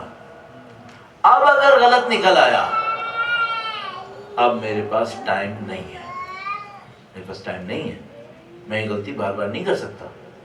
تو میں آپ کی خدمت میں ایک بات عرض کروں گا، آپ چاہے 15 سال کے ہوں یا 20 سال کے ہوں، سب سے پہلے اپنے آپ سے ایک سالڈ کوشچن پوچھ لیجئے گا، آپ کو زندگی سے کیا چاہیے؟ دھوکے میں نہیں رہیے گا۔ دیکھیے، میں ایسی عرض کر دوں، اگر کوئی پاکستان سے نیا نیا آیا ہے تو اس وقت اس کی زندگی میں اس کو کیا چاہیے؟ گرین کارڈ، صحیح ہے۔ اچھا جب گرین کارڈ مل جائے گا تو اس کو کیا چاہیے ہوگا؟ Financial stability. جب تھوڑی فائنینشیل اسٹیبلٹی مل جائے گی تو اسے کیا چاہیے ہوگا؟ Social respect. جب یہ سوشل رسپیکٹ بھی مل جائے گی تب اسے کیا چاہیے ہوگا؟ ہاں زندگی میں ایک جگہ جائے گی جہاں پر اس کو صرف ایک چیز چاہیے ہوگی، کیا کوئی سنسیئرلی میرا چاہنے والا ہے؟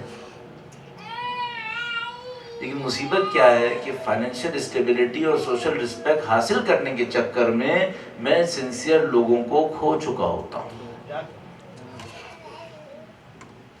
اس وقت مجھے سمجھ میں آتا ہے کہ میں نے بلنڈر مار دیا ہے.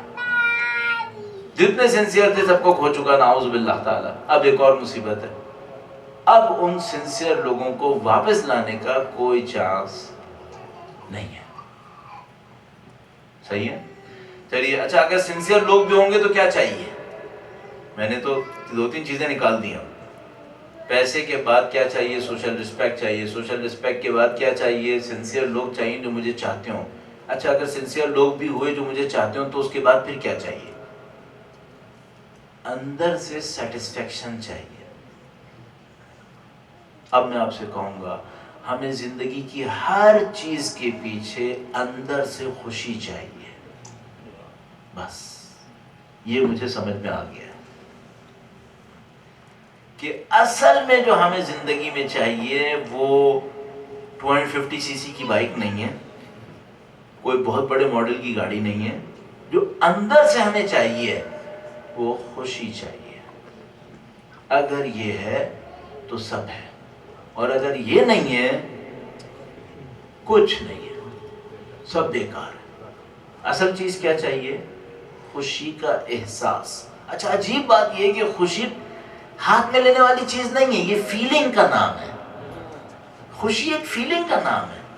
اب میں آپ کو ایک کہانی واقعہ ٹائپ کا سناتا ہوں اور امید ہے کہ آپ اس سے ڈسٹریکٹ نہیں ہوں گے. درود بھیجے گا محمد وعلی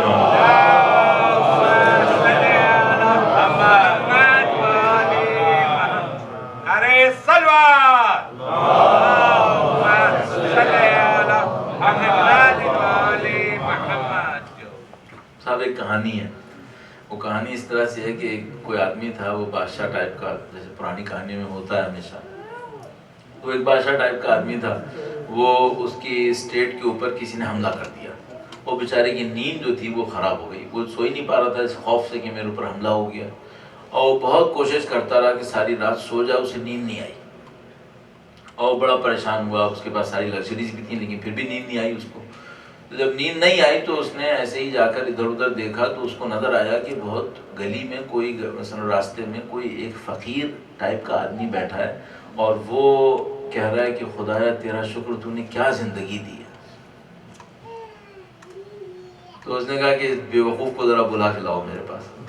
اس بیوقوف کو لے کر آئے بیچارے کو. اس سے پوچھا کہ اس نے، وہ جو بادشاہ ٹائپ کا آدمی تھا، اس نے کہا کہ مثلا ایسے ہی میں کہہ رہا ہوں کہ اسٹوپڈ انسان، یہ بتا تیرے پاس ہے کیا؟ یہ جو تو کہہ رہا ہے خدا نے کیا زندگی دی ہے، یہ کیا ہے تیرے پاس؟ جو آدمی عقل مند تھا وہ سمجھ گیا کہ ساری رات کا خوار بیٹھا ہوا ہے، اس کو نیند آئی نہیں ہے، ورنہ اپنے کام میں لگا ہوتا ہے. مجھے جو بلا رہا ہے اس کا مطلب یہ کہ یہ پاگل ہوا ہوا. تو اس نے پوچھا کہ بھائی آپ رات کو صحیح سوئے؟ انہوں نے کہا نہیں سویا. اس نے کہا اچھا میں اپنا سناتا ہوں. کہنے لگا میں سارے دن مارا پھرتا رہا، تھک گیا، میں بہت تھک گیا. جب رات کو میں بہت تھک گیا تو آپ کی جو گھر ہے اس سے تھوڑے فاصلے کے اوپر اس زمانے میں یہ جو سویٹس بنانے والے تھے ان کو حلوائی کہتے تھے. ان کا جو ہے وہ چولہا جلتا تھا، وہ لکڑی سے جلاتے تھے، گیس ویس ہوتی نہیں تھی، لکڑی سے جلتا تھا. تو جو لکڑی تھی یہ جلنے کے بعد جب یہ کول بن جاتی ہے تو یہ پھر کافی دیر تک گرم رہتا ہے. تو کہنے لگا سردی بھی تھی، میں تھکا ہوا بھی تھا، مجھے کوئی جگہ مل نہیں رہی تھی. تو یہ جو حلوائی تھا نا، اس کا جو چولہا تھا یہ جا چکا تھا، چولہا گرم تھا اس کا. تو میں چولہے کے برابر میں لیٹ گیا اور میں کئی گھنٹے تک بہت ڈیپ سلیپ میں سوتا رہا. بڑے مزے کی نیند آئی مجھے. کہنے لگا جب کئی گھنٹے گزر گئے نا تو چولہا ٹھنڈا ہو گیا. چولہا ٹھنڈا ہوا، مجھے سردی لگی تو میری آنکھ کھل گئی. اب میں تو ماشاءاللہ خوب اچھی طرح سو چکا تھا، میری نیند پوری ہو گئی تھی، میرے سارے غم دور ہو گئے تھے. جب میں اٹھا تو میں نے کہا کہ اے اللہ اب میں تیری عبادت کر لیتا ہوں. تو میں نے گھنٹہ 2 گھنٹہ اللہ کی عبادت کی. تو اس نے یہ کہا کہ آپ کو اگر نیند آ بھی جاتی تو میری آدھی رات آپ کے برابر ہوتی اور آدھی آپ سے بھی اچھی ہوتی اور آپ کو نیند بھی نہیں آئی. اس کا مطلب یہ ہے کہ آپ کی ساری رات برباد ہو گئی اور میری ساری رات بہت اچھی گئی ہے. اب آپ یہ بتائیں کون جیتا؟ صحیح ہے. نہ میں فقیر بننا چاہوں گا نہ میں حلوائی کے کنارے سوؤں گا, ٹھیک ہے, لیکن جو میں آپ کو کہنا چاہ رہا ہوں وہ یہ کہ ہمیں چیزیں نہیں چاہیے, ہمیں خوشی چاہیے, خوشی چاہیے. اچھا اب ایک اور پرابلم ہے, چیزیں تو چھین کے مل جاتی ہیں, کیا خوشی بھی چھین کے مل سکتی ہے؟ خوشی میں جو سب سے بڑی بہت معذرت کے ساتھ گند ہے وہ یہ کہ یہ چھین کے نہیں ملتی ہے,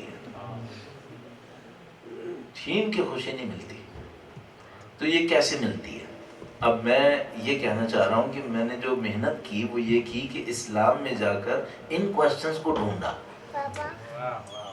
یہ کیسے ہوگا, کیونکہ مجھے تو زندگی میں کامیابی چاہیے نا, خوشی چاہیے. تو اسلام خوشی کیسے دیتا ہے؟ تو مجھے پتا چلا کہ اسلام مجھ سے یہ کہہ رہا ہے کہ دیکھو اگر تمہیں خوشی چاہیے نا تو تم دوسروں کو خوشیاں دینا شروع کر دو, دوسروں کو خوشیاں دو, اور خدا وعدہ کرتا ہے کہ جتنا تم دو گے ہم تمہیں بڑھا بڑھا کے دیں گے. تو اس کا مطلب ہے اگر مجھے خوشی چاہیے تو مجھے کیا کرنا چاہیے؟ مجھے چاہیے میں دوسروں کو خوشیاں دوں. اچھا اب ایک اور سوال بھی ہے, دوسروں کو خوشیاں دوں کیسے؟ ممکن ہے کوئی مجھ سے یہ کہے کہ مولانا جس کے پاس 4 پیسے ہوں گے وہ تو کسی کو خوشیاں دے دے گا, لیکن جس کے پاس 4 پیسے نہیں ہوئے بیچارہ وہ کہاں سے خوشیاں دے گا؟ تو ہمیں پھر دیکھنا پڑے گا کہ آیا انسانوں کو ساری خوشیاں پیسوں سے ہی ملتی ہیں کیا؟ نہیں. خوشی کیسے بانٹی جاتی ہے؟ کیسے بانٹی جاتی ہے خوشی؟ دیکھیے بہت سادہ سی بات ہے. ہمارے پاس ایک عجیب روایت موجود ہے. اللہ کے رسول کبھی گلی میں جا رہے ہوتے تھے, کوئی بچہ ہوتا تھا تو اللہ کے رسول بچے کو سلام کر کے اسے ہنس کے دیکھتے تھے. بچے منافق نہیں ہوتے, یہ ہنستے ہیں تو دل سے ہنستے ہیں. اللہ شاہد ہے, قسم نہیں کھاؤں گا, مکروہ ہے, لیکن شاہد بنانا تو مکروہ نہیں ہے. اللہ شاہد ہے, جب میرے اوپر مشکل بہت زیادہ پڑتی ہے تو میں کیا کرتا ہوں, 3 4 سال 5 سال کی کسی بچے کو گلے لگا کر اس کے دل کو فیل کرتا ہوں. اتنا چین ملتا ہے میں آپ کو بتا نہیں سکتا. ان کے دل پاکیزہ ہے,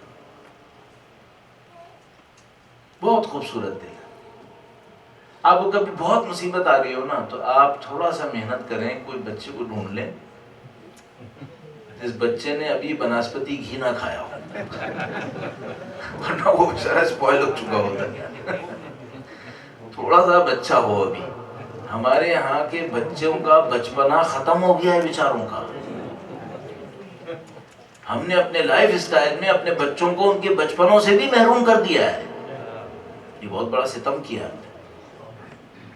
بچوں کو ہی اس ایج سے منافقت سکھا دی جو پہلے سوچ بھی نہیں سکتا تھا کوئی کہ اتنی جلدی کوئی سیکھ لے گا. لیکن اگر کوئی بچہ رہ گیا ہو تو اس کو آپ لے لیں, اس سے سیکھیں. اچھا اس کو خوش کریں, آپ دیکھیں گے آپ کو خوشی ملے گی. اللہ کے رسول بھی کرتے تھے, بچوں کو خوش کرتے تھے. عجیب جملہ ارشاد فرمایا, فرمایا وَقِّرُوا أَطْفَالَكُمْ, اپنے بچوں کا احترام کرو, بچوں کی رسپیکٹ کرو. تو آپ کو خوشی چاہیے تو آپ کیا کریں, آپ خوشیاں بانٹیں, خوشیاں تقسیم کریں, لوگوں کو خوش کرنا سیکھیں. اگر آپ خوشیاں دیں گے تو آپ کو خوشیاں ملیں گی. اچھا آپ کو رسپیکٹ چاہیے یا نہیں چاہیے؟ رسپیکٹ چاہیے, مجھے تو چاہیے, آپ کو بھی چاہیے. دوسروں کو رسپیکٹ دیں, آپ کو رسپیکٹ ملے گی. اچھا آپ ابھی میں نے آپ سے بات کی کہ دنیا میں 2 ایلیمنٹس ہیں, میٹیریل اور اسپریچول. آپ کو اسپریچول ایلیمنٹ چاہیے اپنے فیور میں یا نہیں چاہیے؟ چاہیے. یعنی مجھے کیا چاہیے؟ مجھے چاہیے کچھ لوگ میرے لیے دعا کر رہے ہیں. اب میں دل سے کہہ رہا ہوں، میں قسم کھا رہا ہوں، ہمیں یہ سب کچھ چاہیے کہ کچھ لوگ ہوں جو ہاتھ اٹھا کر ہمارے لیے دعا کر. اللہ نے ایسی ایک مخلوق ہمیں ڈیفالٹ دی ہے، وہ ہماری ماں ہے، اور ہمیں بنانے ہیں. تو جس کے لیے ہاتھ زیادہ اٹھیں گے دل سے، اس کی زندگی آسان ہے. اچھا، اگر آپ یہ چاہتے ہیں کچھ کے ہاتھ آپ کے لیے دعا کے لیے اٹھیں، تو آپ کیا کریں؟ آپ اپنے ہاتھوں کو دوسروں کی دعا کے لیے اٹھا لیجیے. میں آپ سے ایک بات پوچھوں گا، آپ نے اجنبیوں کو کتنی دفعہ دعا دی ہے؟ ڈھونڈیں کہ جن سے آپ کا کوئی لینا دینا نہیں ہے، آپ نے ان کے لیے کبھی دعا کی ہے کیا؟ آپ نے ان کے غم کو فیل کیا کبھی؟ ان کی سفرنگز کو فیل کیا ہے کبھی؟ فیل کریں، دعا دیں لوگوں کو. جتنا آپ دعا دیں گے، آپ کے لیے دعائیں زیادہ آئیں گی، اور یہ بلیسنگز ہیں، یہ بلیسنگز ہیں. تو عزیزان محترم، جو ابھی میں اس کو بالکل ختم کرنے کی طرف لے کے جاتا ہوں. آپ کو زندگی میں جو چاہیے آپ دینا شروع کر دیں. پیسہ چاہیے، چھوٹے اسکیل پر پیسہ دینا شروع کر دیں. اچھا، دکھاوے کا دیں گے تو یہ فنکشن ہوگا پھر پورا؟ نہیں ہوگا، نہیں ہوگا. البتہ میں ایک آپ کو تجربے کی عجیب بات بتا دوں جو میرے ایک دوست نے کیا. میں اپنے سراؤنڈنگ میں جو کچھ دوست احباب ہیں، ان میں سے کچھ کو ایسا دیکھتا ہوں کہ انہوں نے کچھ ایکسپیرینسز کیے اپنی لائف میں، تو ان سے سیکھنے کی کوشش کرتا رہتا ہوں. ان میں سے ایک دوست نے مجھے یہ سنایا تھا اسی چیپٹر کے اندر. درود بھیجیے گا محمد والے محمد.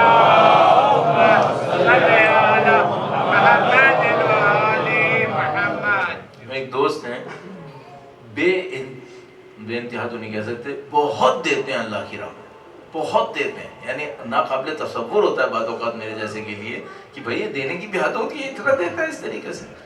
تو میں نے ایک دفعہ سے پوچھا کہ بھائی یہ کیوں کرتے ہو ایسے؟ اس نے مجھے عجیب بات بتائی جو میری سمجھ میں نہیں آ رہی تھی. اس نے کہا کہ پہلے میں جو دیتا تھا نا، تو میں دکھاوے کے لیے دیتا تھا. اس نے اعتراف کیا، میرے پاس جب بزنس بنا اور میرے پاس پیسہ آنا شروع ہوا، تو میں نے لوگوں کو دکھاوے کے لیے دینا شروع کیا. کہ میں دکھاوا کرتا تھا. میں نے ایک بات دیکھی کہ میں دکھاوے کے لیے بھی دیتا ہوں نا، تو اللہ اس پیسے کو بھی بڑھا دیتا ہے. کہنے کہ جب میں نے یہ دیکھا نا کہ اللہ میرے دکھاوے پہ بھی پیسہ بڑھا رہا ہے، تو پھر مجھے ایک بات سمجھ میں آئی مجھے کہ مجھے پیسہ دے کر پیسہ نہیں لینا چاہیے، مجھے پیسہ دے کر خدا کی رضایت لینی چاہیے. تو کہنے لگا پھر میں نے دکھاوے کے لیے دینا بند کر دیا، اب میں خدا کی خاطر دیتا ہوں. عجیب بات یہ ہے کہ خدا اب اپنی رضا بھی دیتا ہے اور پیسہ پھر بھی دیتا ہے. یہ اس نے مجھے بتایا. اس کا مطلب یہ ہے کہ حتیٰ اگر کوئی دکھاوے کے لیے بھی دے رہا ہو، اس کو بھی خدا پیسہ واپس دے دے گا. لیکن اگر کوئی دکھاوے کے لیے دے رہا ہو تو وہ بہت ہی کم عقل انسان ہوگا. اس کو چاہیے دکھاوے کے لیے نہ دے، اللہ کے لیے دے. اللہ اس کے پیسے کا احسان اپنے سر پہ نہیں رکھے گا. یا پیسہ دے گا یا پیسے سے بڑھ کے دے گا، یا پیسے سے بڑھ کے دے گا. تو میں عزیزان محترم آپ کی خدمت میں ایک جنرل رول کے طور پر ایک پرنسپل ایک بات کہوں گا، جو آپ کو چاہیے وہ آپ دوسروں کو دینا شروع کر دیں، اور آپ کی زندگی آسان ہے، آپ کی زندگی آسان ہے. ٹھیک ہے، یہ مجھے سمجھ میں آتی ہیں کچھ باتیں. اب جو اس کو میں تھوڑا سا سمرائز کر لیتا ہوں تاکہ آپ نے جو سنا ہے وہ آپ کے ذہن میں ریکال ہو جائے. ایک دفعہ میں نے آپ کی خدمت میں سب سے پہلے کہا تھا کہ سولوشنز میجیکل نہیں ہوں گے، میجیکل نہیں ہوں گے، ان میں آپ کو بیس میں جانا پڑے گا. پھر میں نے آپ سے عرض کیا کہ جو ہم لوگ کچھ کرتے ہیں اپنی زندگی میں 3 لیولز پہ ہو رہا ہوتا ہے. ایک ہمارے ایکٹس ہوتے ہیں، ایکشنز ہوتے ہیں، ان کے پیچھے ویلیوز ہوتی ہیں، ویلیوز کے پیچھے بلیفز ہوتے ہیں. معمولاً ہم لوگوں کا یہ ریلیشن شپ ٹوٹا ہوا ہوتا ہے، اس لیے کانٹرڈکشنری ایکشنز ہم لوگ کر رہے ہوتے ہیں. آپ اس کو نہ توڑیں، جو کام بھی کریں سوچ سمجھ کے کریں. یہ پہلی بات تھی ہماری. پھر دوسری بات یہ تھی کہ زندگی کے اندر 2 ایلیمنٹ ساتھ ساتھ کام کر رہے ہیں، میٹیریل اور اسپریچول. ایک پر محنت کر کے آپ میدان جیت نہیں سکیں گے، آپ کو دونوں پہ محنت کرنی پڑے گی. تو جتنا آپ میٹیریل پہ کریں اتنا ہی اسپریچول پہ کریں، جبکہ آپ کو پتہ ہے کہ اسپریچول ڈومیننٹ ہے. اس کو سوچ سمجھ کے کیجیے گا. اسپریچول پہ محنت بہت کیجیے گا۔ تیسری بات ہم نے یہ کی کہ دنیا میں کچھ قوانین ہیں، ان کو جتنا آپ لیتے چلے گئے، سمجھتے چلے گئے، آپ کی زندگی آسان ہے۔ 2 قانون میں نے آپ کی خدمت میں باتوں باتوں میں کہہ دیے۔ پہلا قانون آپ کی خدمت میں عرض کیا کہ خفیہ صدقہ غلطیوں کو ختم کر دیتا ہے۔ آپ سیکریسی کے ساتھ صرف اللہ کی خاطر اللہ کی راہ میں دیں۔ امیر المومنین فرماتے ہیں کہ خدا غلطیوں کو ختم کر دیتا ہے۔ ان کی ذات پہ درود بھیجے گا محمد و آلہ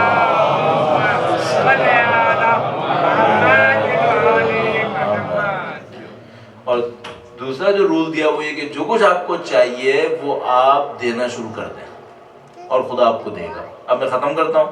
آخری بات میں یہ سوچ رہا ہوں کہ کوئی ممکن ہے مجھ سے یہ کہے کہ بھائی یہ اگر فرض کرو میرے گھر میں کوئی جھگڑا چل رہا ہے تو یہ کیسے حل ہوگا ان باتوں سے؟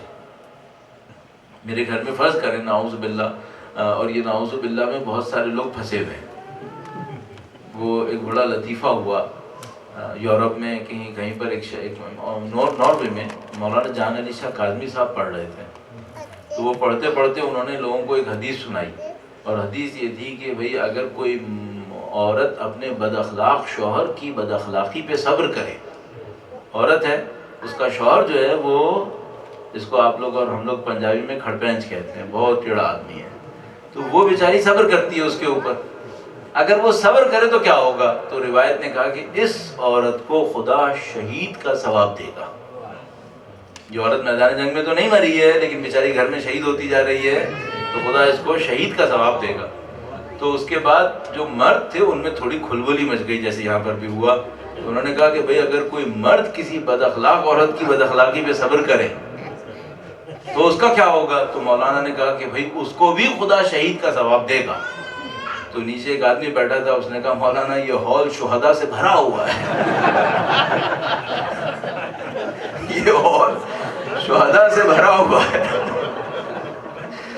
تو خیر اب یہ تو اللہ ہی جانتا ہے یہاں پہ کتنے شہید ہیں کتنے نون شہید ہیں، لیکن یہ ہمیں پتہ ہے کہ بھائی یہ مسائل ہیں، پاکستان میں بھی ہیں اور جگہوں پر بھی ہیں، گھروں کے اندر کانفلکٹس ہیں وہ کافی زیادہ پائے جا رہے ہیں۔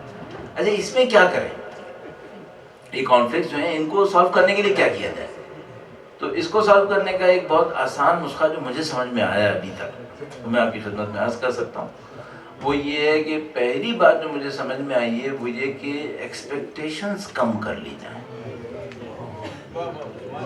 اگر توقعات زیادہ ہوتی ہیں، ایکسپیکٹیشنز زیادہ ہوتی ہیں، معاملہ خراب ہو جاتا ہے۔ ایکسپیکٹیشنز کم کر لی جائیں۔ میں لائلٹی کم کرنے کی بات نہیں کر رہا ہوں، اٹیچمنٹ کم کرنے کی بات نہیں کر رہا ہوں، ایکسپیکٹیشنز کم کرنے کی بات کر رہا ہوں۔ ایک کام تو یہ کیا جائے ایکسپیکٹیشنز کم کر لی جائیں۔ اچھا ایکسپیکٹیشنز کم کیسے کی جاتی ہیں؟ اس کا جو طریقہ کار مجھے سمجھ میں آیا وہ یہ کہ آپ سامنے والے کی پوزیشن کو اپنے سے سوئچ اوور کر کے سوچیں تو ایکسپیکٹیشنز کم ہو جاتی ہیں۔ اگر میں اس کی جگہ ہوتا تو کیا کرتا، اور وہ میری جگہ ہو تو کیا کرتا، تو تھوڑا سا معاملہ حل ہونے کی طرف جاتا ہے۔ ایک کام تو مجھے سمجھ میں آیا کہ ایکسپیکٹیشن کم کر لیں۔ دوسری بات ایک اور سمجھ میں آئی ہے، اگر میں ایکسپیکٹیشن کم کر دوں گا تو کیا کوئی چیز ایسی نہیں ہوگی جو مجھے پسند نہیں آتی؟ تب بھی ہوگی، تب بھی ہوگی۔ اگر کوئی ایسی چیز ہو رہی ہو جو مجھے پسند نہیں آ رہی تو میں کیا کروں؟ تو میں سب سے بڑا جو نسخہ اس پر عرض کرنا چاہوں گا وہ یہ ہے کہ فوراً ریئیکٹ مت کریں، بس اس اسپاٹ پر اس کو ٹال دیں۔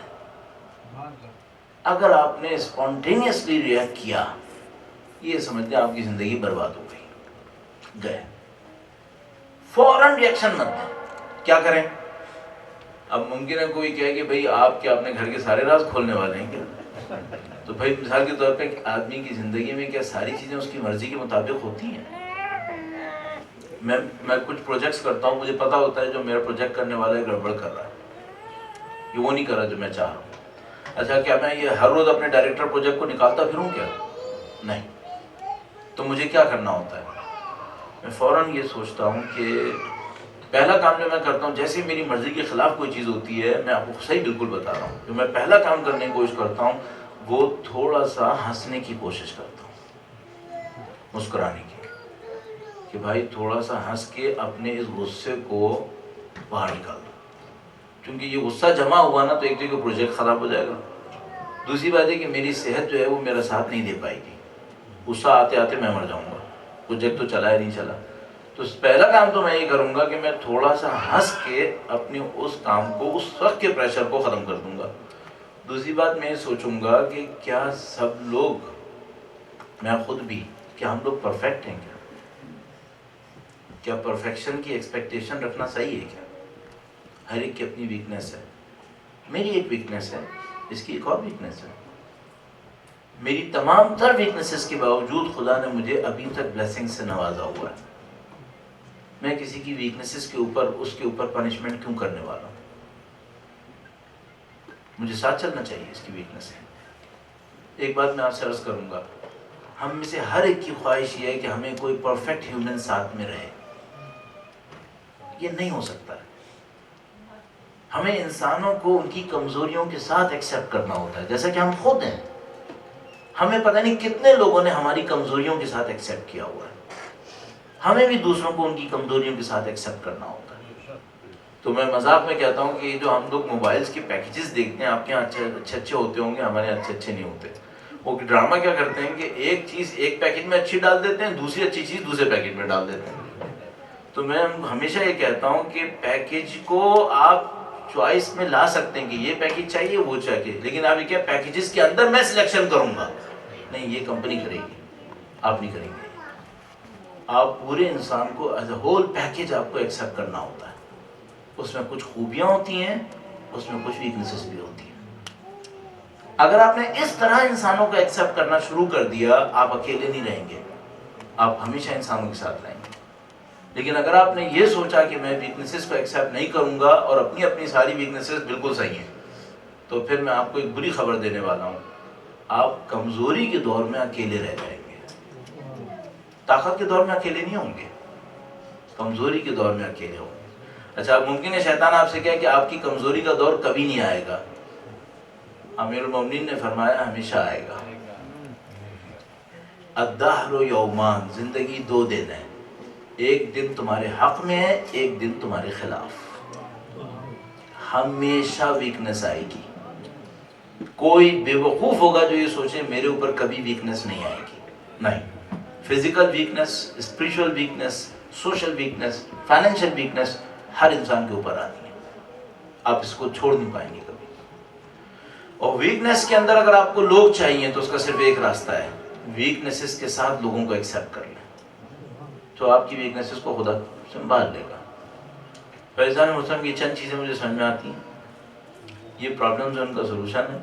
اب اس میں بہت ساری چیزیں ایسی ہیں جو میں نے ڈائریکٹلی کہی ہیں، اور بہت ساری اس سے کہیں زیادہ ایسی ہیں جو میں ڈائریکٹلی نہیں کہی ہیں، لیکن اگر آپ ان کو ایکسٹریکٹ کرنے کی طرف چلے جائیں تو آپ ان کو ایکسٹریکٹ کر پائیں گے. آخری بات ایک اور کہوں گا ان لوگوں کے لیے کہ جو سوشل ورک کر رہے ہوتے ہیں، ان کے لیے ایک بات عرض کروں گا. اگر آپ کبھی کوئی صحیح کام کریں اور لوگ آپ کو بے عزت کریں، آپ صحیح کام کر رہے ہیں اور لوگ آپ کو بے عزت کر رہے ہیں، آپ کی غلطیوں کی وجہ سے نہیں ہے، یہ آپ کو یقین ہے کہ آپ صحیح کر رہے ہیں. ویسے ہر آدمی اپنے آپ کو ہمیشہ صحیح سمجھتا ہے، لیکن آپ ٹرو انالیسس کریں اور آپ دیکھیں نہیں، آپ نے غلطی نہیں کی اور پھر بھی لوگ آپ کو ذلیل کر رہے ہیں، تو پھر میں ایک خوشخبری دے رہا ہوں، پھر اس کا مطلب ہے آپ کا مقام خدا کے نزدیک بلند ہونے والا ہے. اب آپ کا مقام بلند ہونے والا ہے. خدا نے صحیح انسان کی معاشرے میں ذلت ہونے پر اس کے لیے کچھ انعام رکھا ہوا ہے. صحیح انسان کو جب معاشرے میں عزت نہیں ملتی، اس پر خدا اس کو کچھ انعام دیتا ہے، اور یہ انعام چند خاص لوگوں کو ہی دیتا ہے. اگر میں اپنی غلطی سے بے عزت ہو رہا ہوں نا تو اس میں میری غلطی ہے، مجھے چاہیے مجھے اس کو صحیح کرنا. لیکن اگر کوئی غلطی نہیں کی ہے، آنیسٹلی تمام تر انالیسس کرنے کے بعد دیکھتا ہوں، دوسروں سے بھی کرواتا ہوں، دیکھتا ہوں نہیں میری غلطی نہیں تھی، بس پھر مطمئن ہو جاؤ بہت بڑا انعام ملنے والا ہے، اور اس پہ خدا کا شکر کرنا چاہیے. فیضان محترم، یہ کہانی لمبی ہے، جس طرح ہم لوگوں کی زندگی چھوٹی نہیں ہے. یہ لمبی کہانی ہے، اس کے پیچھے بہت ساری چیزیں ہیں. آپ اپنی زندگی میں ایک کام کرتے رہیے گا، رولز ڈھونڈتے رہیے گا، رولز ڈھونڈتے رہیے گا. آخری بات، پتہ نہیں پہلے بھی نہ کہہ دیا ہو تو دوبارہ کہہ رہا ہوں، آخری بات، ایک آدمی مجھے ملا جس کی ایج 96 تھی اور وہ ابھی بھی اپنا ایک فارم چلا رہا تھا، ایگریکلچر فارم. تو میں نے کہا بھائی یہ آدمی جو ہے وہ ایکسٹراڈنری ہے، 96 کے بعد بھی ابھی اس کے اندر ہمت ہے. تو میں نے اس بندہ خدا سے پوچھا کہ بھائی یہ جو 96 میں بھی ابھی آپ ایکٹیو ہیں، اس کا راز کیا ہے؟ تو اس نے مجھے دو باتیں بتائیں، ایک اسپریچول اور ایک نان اسپریچول. اسپریچول بات اس نے کہی، کہنے کا دیکھو اگر تمہیں لمبی زندگی چاہیے اور اچھی زندگی چاہیے تو پہلی بات تو یہ کہ جھوٹ نہیں بولنا، سچ بولو، منافقت نہیں کرنا. جو اندر ہے اس کو اتنا اچھا کر لو کہ دکھانے میں پرابلم نہ ہو. جھوٹ نہیں بولنا پہلی بات. جو دوسری بات اس نے بہت ہی عجیب بتائی جو نان میٹیریل تھی، اور جو میٹیریل تھی وہ کیا تھی، کہنا کہ جب بھی کھانا کھانے لگو منہ میں کھانا رکھ کے اتنا چباؤ کہ اس کو پیسٹ بناؤ پھر نکالنا آتا ہے. کہنا تمہاری صحت ہمیشہ صحیح رہے گی. اور یہ جو تم بھر بھر کے کھاتے رہو گے بغیر چبائے، اس سے ہمیشہ تمہاری جان عذاب میں رہے گی. تو میں نے کہا چلیں اب چلتے چلتے جب اتنی باتیں ہوئی تو یہ بھی اچانک دماغ میں یہ بھی آپ کی خدمت میں عرض کروں، شاید کسی کو فائدہ ہو جائے. درود بھیجے گا محمد و آل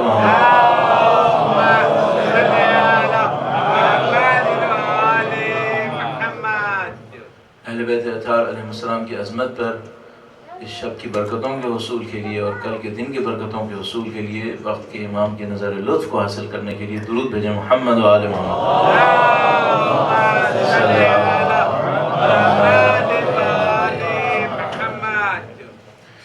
ہمارے عرائض یہاں پہ ختم ہوتے ہیں. اب آخر میں اگر آپ کے ذہن میں کوئی پوائنٹ ہے جو آپ پیش کرنا چاہتے ہیں تو وہ پلیز ارشاد فرمائے گا. میرے خیال میں کوئی طریقہ کار یہ ہے کہ مائک آپ کو شاید دے دیا جائے گا، یا آپ کھڑے ہوں گے، مائک وہاں پہ جائے گا، آپ یہاں پہ کھڑے ہو کے یا بیٹھے آگے بول سکتے ہیں اگر آپ بولنا چاہیں. ایک بار پھر درود بھیجیے گا محمد و آل محمد.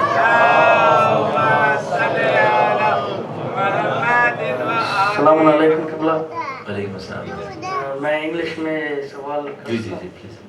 So yesterday I was arguing with, actually discussing with a new immigrant from Pakistan, and they said that America is a Kafir society, Pakistan, Iran, etc. are Muslim societies. So there is no role for Muslims in a Kafir society. We should just make money here and then go back. So obviously I disagreed with them, and so maybe you can explain what is the role of a Muslim in a Kafir society. ہاں میرا اپنی خیال ہے اگر واقعا ہم true role کو سوچیں، ایک تو یہ کہ بہت سارے لوگ اسی وجہ سے آئے ہیں، یہ تو گراؤنڈ ریئلٹی ہے، اس کو آپ ڈینائی نہیں کر سکتے کہ وہ اسی وجہ سے آئے کہ ان کو کچھ پیسہ چاہیے تھا، اس خاطر وہ یہاں پہ آئے. اور ان کی سمجھ میں یہ آتا ہے کہ ٹھیک ہے اب جب کہ آئے گئے تو رک بھی جاتے ہیں، کوئی مسئلہ نہیں ہے، پیسہ چل رہا ہے ابھی کوئی مسئلہ نہیں ہے، نہیں ملے گا تو واپس چلے جائیں گے، وہ بھی ایک مسئلہ ہے. البتہ سنتے ہی جان نکلنے لگتی ہے کہ واپس جائیں گے. تو میرا اپنے خیال ہے یہ کوئی بہت اچھا آبجیکٹیو نہیں ہے. کیوں؟ میرا اپنے ہی خیال ہے کہ اگر میں کسی سوسائٹی میں صرف اس خاطر آیا ہوں کہ اس سے لوں گا اور میں اس کو کچھ نہیں دوں گا تو یہ ناانصافی ہے، یہ بہت ناانصافی ہے. آپ کیوں کسی کے ساتھ یہ کام کرنا چاہ رہے ہیں کہ آپ اس سے لیں گے اور آپ اسے کچھ نہیں دیں گے؟ اچھا اب اس میں ایک بہت لمبا ڈسکشن ہوگا، وہ کہے گا کہ نہیں انہوں نے جو کچھ ہم سے لے لیا ہے پہلے وہ بہت زیادہ ہے. تو سوال یہ کہ ان سے لے کر آپ کون سا دوسروں کو دینے والے ہیں؟ آپ بھی تو اپنی جیب میں ڈالنے والے ہیں. یا تو آپ یہ کرتے کہ ان سے لے کر پھر ان کو دے دیتے جن سے انہوں نے لیا تھا، تو پھر تو بات بنتی، لیکن آپ بھی یہ نہیں کر رہے. تو یہ آرگومنٹ سے آرگومنٹ نہیں ہے. میرا اپنے خیال ہے آپ یہاں پر اچھے کیریئر کے لیے آ سکتے ہیں، لیکن ہمیشہ اس بات کو سوچیے گا کہ جتنا آپ ان سے لینا چاہیں گے اتنا آپ کو دینا بھی ہے. آپ کو اپنے ٹیلنٹ میں سے دینا ہے، آپ کو اپنی سروسز میں سے دینا ہے. یہ تو ہو گیا پرسنل لیول پر، بہت ہی پرسنل لیول پر. لیکن اگر ٹرو سینس میں کوئی دیکھے تو کیا رول ہو سکتا ہے؟ اگر آپ کے نزدیک آئیڈیالوجی امپورٹنس رکھتی ہے تو آپ کو اپنی آئیڈیالوجی کا ایمبیسڈر ہونا چاہیے. ایکچولی یہ رول ہونا چاہیے. بھئی آپ کی زندگی میں امپورٹنس کس چیز کی ہے؟ آپ کی اپنے پرسنل لائف کی اچیومنٹس ہیں یا آپ کی اپنی آئیڈیالوجی ہے؟ کم سے کم کہنے میں تو انسان یہی کہے گا آئیڈیالوجی ہے. اور ٹرو سینس میں یہ ہونا چاہیے. اگر ایسا ہے اور آپ واقعا سمجھتے ہیں کہ آئیڈیالوجی کی امپورٹنس ہے تو پھر آپ کو اپنی آئیڈیالوجی کا ایمبیسڈر ہونا چاہیے. آپ اپنی آئیڈیالوجی کو اپنے پرسنالٹی کے ذریعے سے ریفلیکٹ کریں. اگر آپ کے پاس کوئی چیز اتنی اچھی ہے جو دکھانے کے قابل ہے تو آپ کی آئیڈیالوجی خود بخود یہاں پہ ایکسیپٹ ہو جائے گی، خود بخود ہو جائے گی، کوئی روک نہیں پائے گا. لیکن اگر آپ کے پاس کوئی چیز ایسی نہیں ہے تو پھر مشکل ہے. جب آپ دین کامل کے ماننے والے ہیں تو آپ کے پاس کیوں نہیں ہے پھر؟ تو جو میں آپ کی خدمت میں عرض کرنا چاہوں گا، اب جب کہ آپ یہاں پر ہیں، چاہے آپ جوان ہیں چاہے آپ کسی بھی ایج میں ہیں، آپ جا کے اپنے دین میں دیکھیے کہ اس میں کون سی ایسی سپیریئر چیزیں ہیں جو اگر آپ اپنے اندر لے آئیں تو آپ ان کے سامنے کھڑے ہو کر کہہ سکتے ہیں کہ یہ وہ چیزیں ہیں جو میرے دین کے اندر ہیں. وہ دکھائیں پھر آپ نے، اور اس کے بعد پھر آپ کی بات چل سکتی ہے. خدا نہ کرے اگر ایسا نہیں ہوا تو پھر معاملہ خراب ہے. خود غرضی کے ساتھ نہیں دیکھنا چاہیے. اور اگر آپ میں اس کانٹیکس میں نے آپ کی خدمت میں عرض کیا تو پھر میں ایک اور بات کہوں گا کہ آپ کو دینے والا ہونا چاہیے، آپ کو دینے والا ہونا چاہیے. اچھا اب ایک آخری بات اور بھی کہتا چلوں. اس بات کو میں پسند نہیں کرتا پرسنلی کہ میری تمام تر سنسیئر ایفرٹس کے باوجود خدا مجھے کسی اور جگہ کے اوپر رزق نہیں دے گا. میں اس کو پسند نہیں کرتا. نہیں، مثلا مجھ سے کوئی یہ کہے تم پاکستان چھوڑنے کو تیار ہو، میں 10 دفعہ کہہ چکا ہوں ممبر پہ بیٹھ کر، ابھی تو کرسی پہ بیٹھ رہا ہوں، میں 10 دفعہ کہہ چکا ہوں وہ یہ کہ میں قسم کھا رہا ہوں کہ میں نہیں چھوڑنا چاہتا، میں نہیں چھوڑنا چاہوں گا، کسی صورت میں نہیں چھوڑنا چاہوں گا. اگر مجھے مقدس مقامات میں دفن ہونا نصیب ہو جائے تو بہت اچھی بات ہے. اگر وہاں نہ ہو تو میں چاہوں گا میں پاکستان میں دفن ہوں، میں کہیں اور نہیں مرنا چاہوں گا. اگر میری مرضی بھی ہو تو، ہوتا تو نہیں ہے لیکن یہ کہ اگر انسان کہنے کی بات ہے تو پھر میں یوں کہوں گا. کیوں؟ اس کی وجہ یہ ہے کہ میرا وہاں سے ایک اٹیچمنٹ ہے. میں اس اٹیچمنٹ کو، اس سوسائٹی کو پے بیک کرنا چاہتا ہوں. اور وہ پے بیک صرف پیسے میں نہیں کرنا چاہتا، میں سروسز کے ذریعے کرنا چاہتا ہوں. میں چاہتا ہوں اس کو سرو کروں، اس کو بناؤں کسی طریقے سے. آپ کہیں گے کہ وہاں پر بننے کا کوئی امکان نہیں ہے. امکان ہو یا نہ ہو، یہ 18 کروڑ عوام ہے، اس سے میرا ایک تعلق ہے، میں اس کو نہیں چھوڑ سکتا. مجھے وہاں پہ رہنا چاہیے.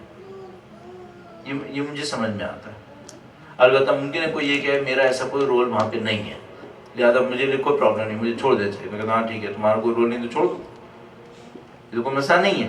لیکن ایک بات ہمیشہ ذہن میں رکھیے گا عزیزان محترم، اگر آپ پرخلوص ہو کر اللہ کی خاطر محنت کر کے اپنی زندگی گزاریں گے، مجھے نہیں سمجھ میں آتا کہ خدا کیوں ایک جغرافیہ میں رزق دے گا اور دوسرے میں نہیں دے گا. ایسا ممکن نہیں ہے. آپ اس میں مطمئن رہیے گا. درود بھیجیے گا محمد والے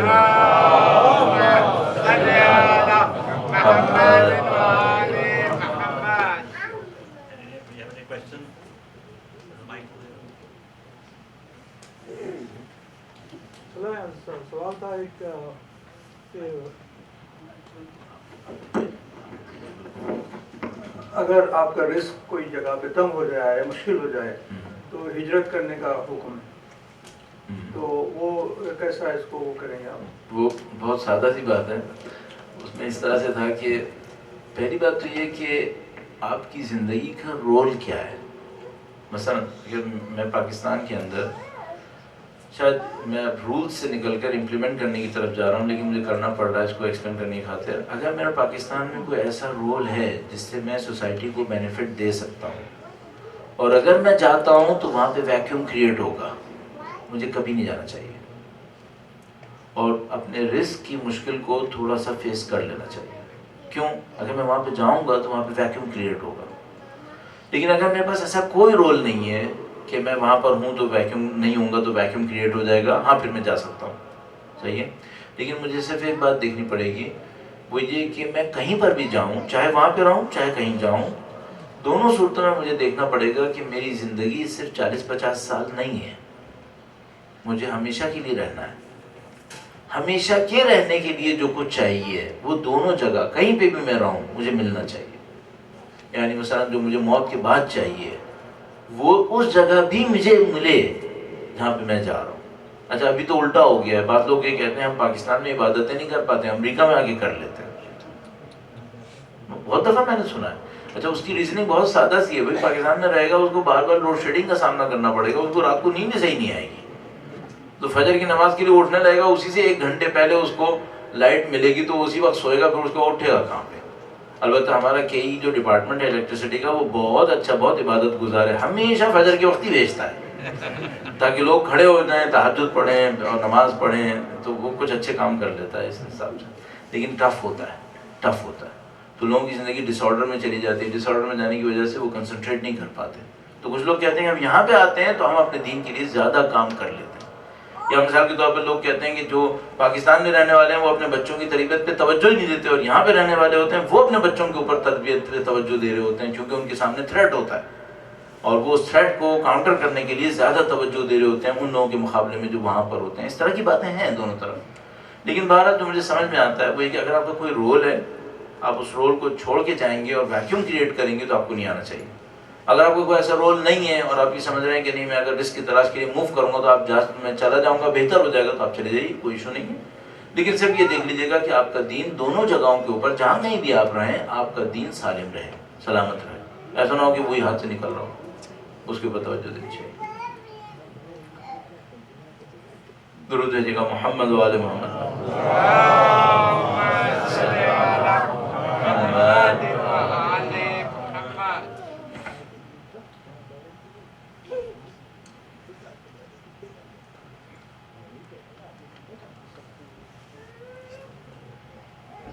ابھی سوال ہونا, جی فرمائیے گا.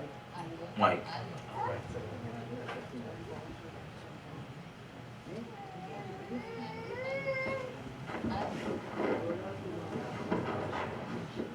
نعرہ صلوات اللہم صلی علی محمد وآل محمد.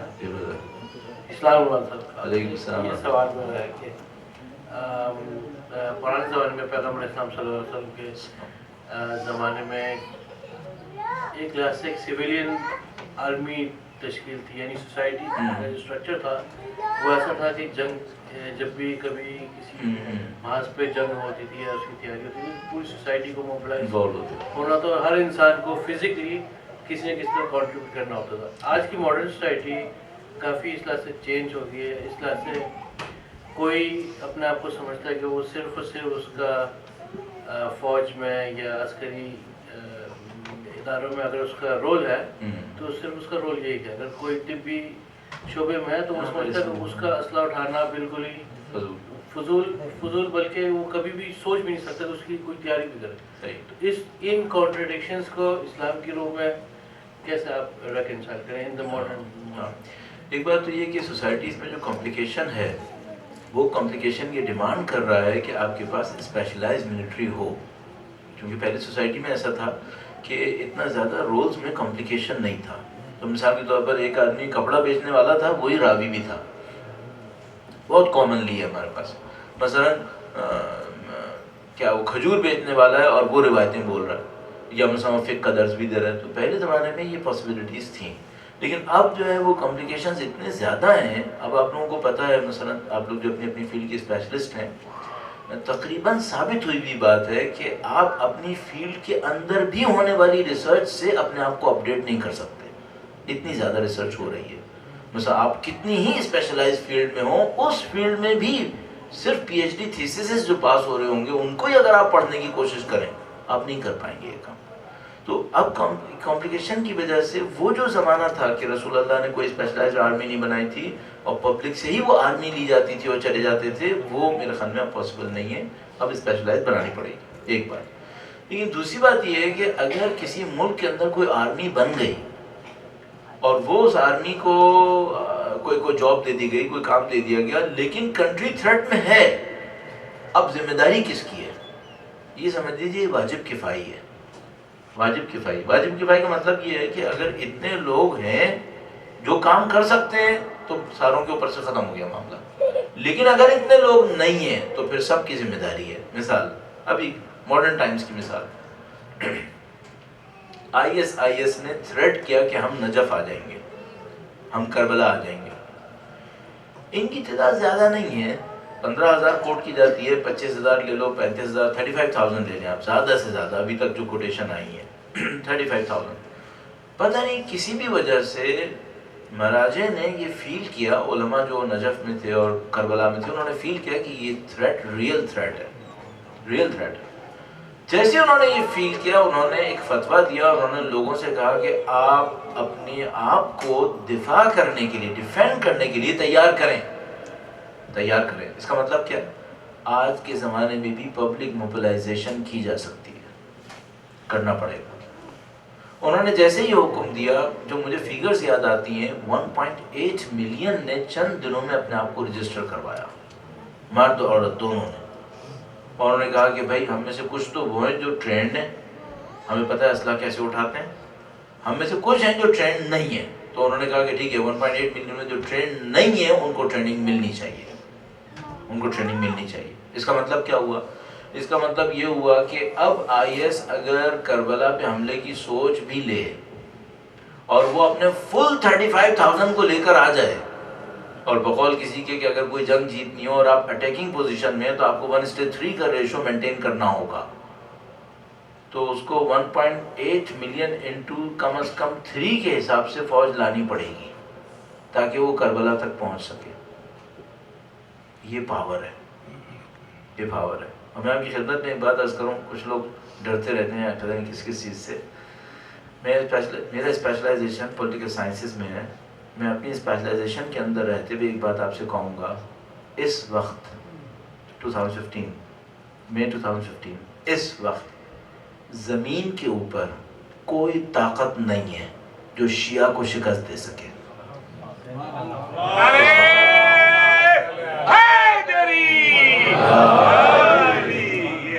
میں آپ کو اللہ کو شاہد بنا کے کہہ رہا ہوں، میں جذبات میں آ کے نہیں کہہ رہا، پوری عقل شعور کے ساتھ آپ کی خدمت میں کہہ رہا ہوں، روئے زمین کے اوپر اس وقت کوئی طاقت نہیں ہے، زمینی طاقت، کہ جو اہل بیت اطہار علیہ السلام کے چاہنے والوں کو شکست دے سکے.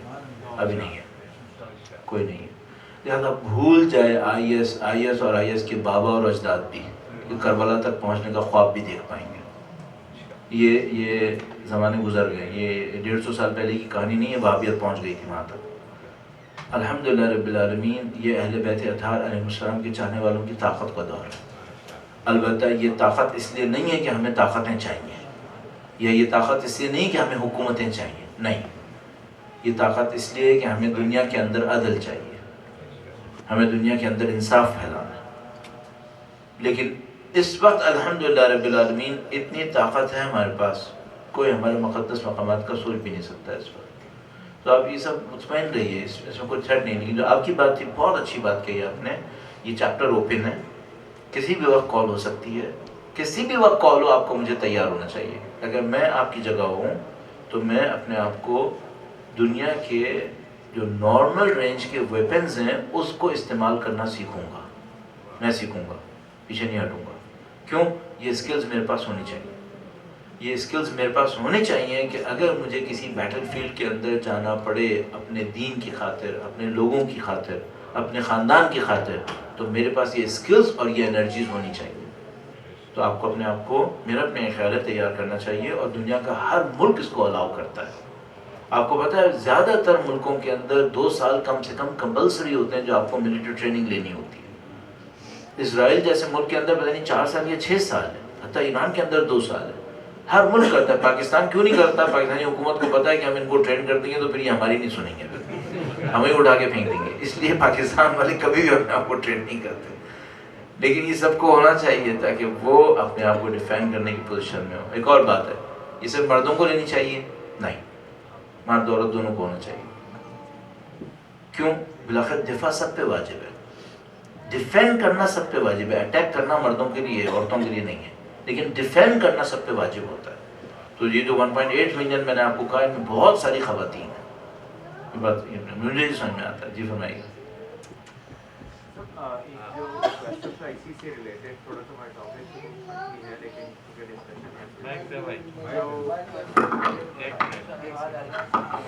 اچھا بیچ میں ایک اور بات کہتا چلو ادھر تک جب تک مائک پہنچے. کیا میں یہ کہنا چاہ رہا ہوں کہ ہم سب کو ملیٹنٹ بن کے دوسروں کو فارغ کر دینا چاہیے؟ نہیں بھائی ایسا نہیں کہہ رہا. میں کہہ رہا ہوں ہمارے اندر طاقت ہونا چاہیے کہ اگر کسی پہ حملہ ہو تو ہم دفاع بھی کر لیں, ظلم کا مقابلہ کر سکیں.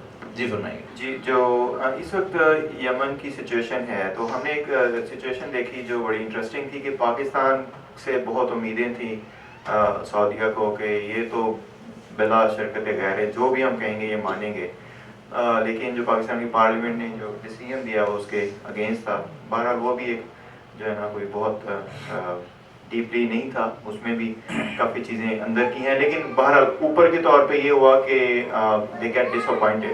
تو آپ کے خیال میں کیا چینج آئی, کیونکہ ظاہر ہے پاکستان میں یہ چیز بہت مضبوط تھی اور کوئی سوچ بھی نہیں سکتا تھا وہ جو میڈیا کے it was a shock for Saudi. So تو کیا اس میں فیکٹرز ہیں جنہوں نے یہ چینج لایا کہ ایٹ لیسٹ اپیرنٹلی ہم کہہ سکیں کہ ہم آپ کے پاس نہیں آ رہے اور آپ کے پاس جو کارڈز ہیں وہ یوز نہیں ہو سکتے any more, which is strength of share. اپنا ہی خیال ہے جو مجھے سمجھ میں آئی ابھی تک بات, ظاہر ہے یہ ڈیسیژن پارلیمنٹ نے نہیں لیا ہے, یہ ہم سب کو پتہ ہے. یہ ڈیسیژن پارلیمنٹ میں ریفلیکٹ ہوا ہے, صحیح ہے. اچھا جس کسی نے یہ ڈیسیژن لیا ہے وہ پہلے ہمیشہ ان کی سن رہا تھا, اب کیوں نہیں سن رہا؟ کیوں؟ وہ تھک گیا ہے, وہ تھک گیا ہے. اس کو یہ سمجھ میں آ گیا ہے کہ 30 سال میں نے ان کی سن کر جو کچھ لیا ہے وہ اس کے مقابلے میں بہت کم ہے جو میں نے ان کی سن کر کھویا ہے.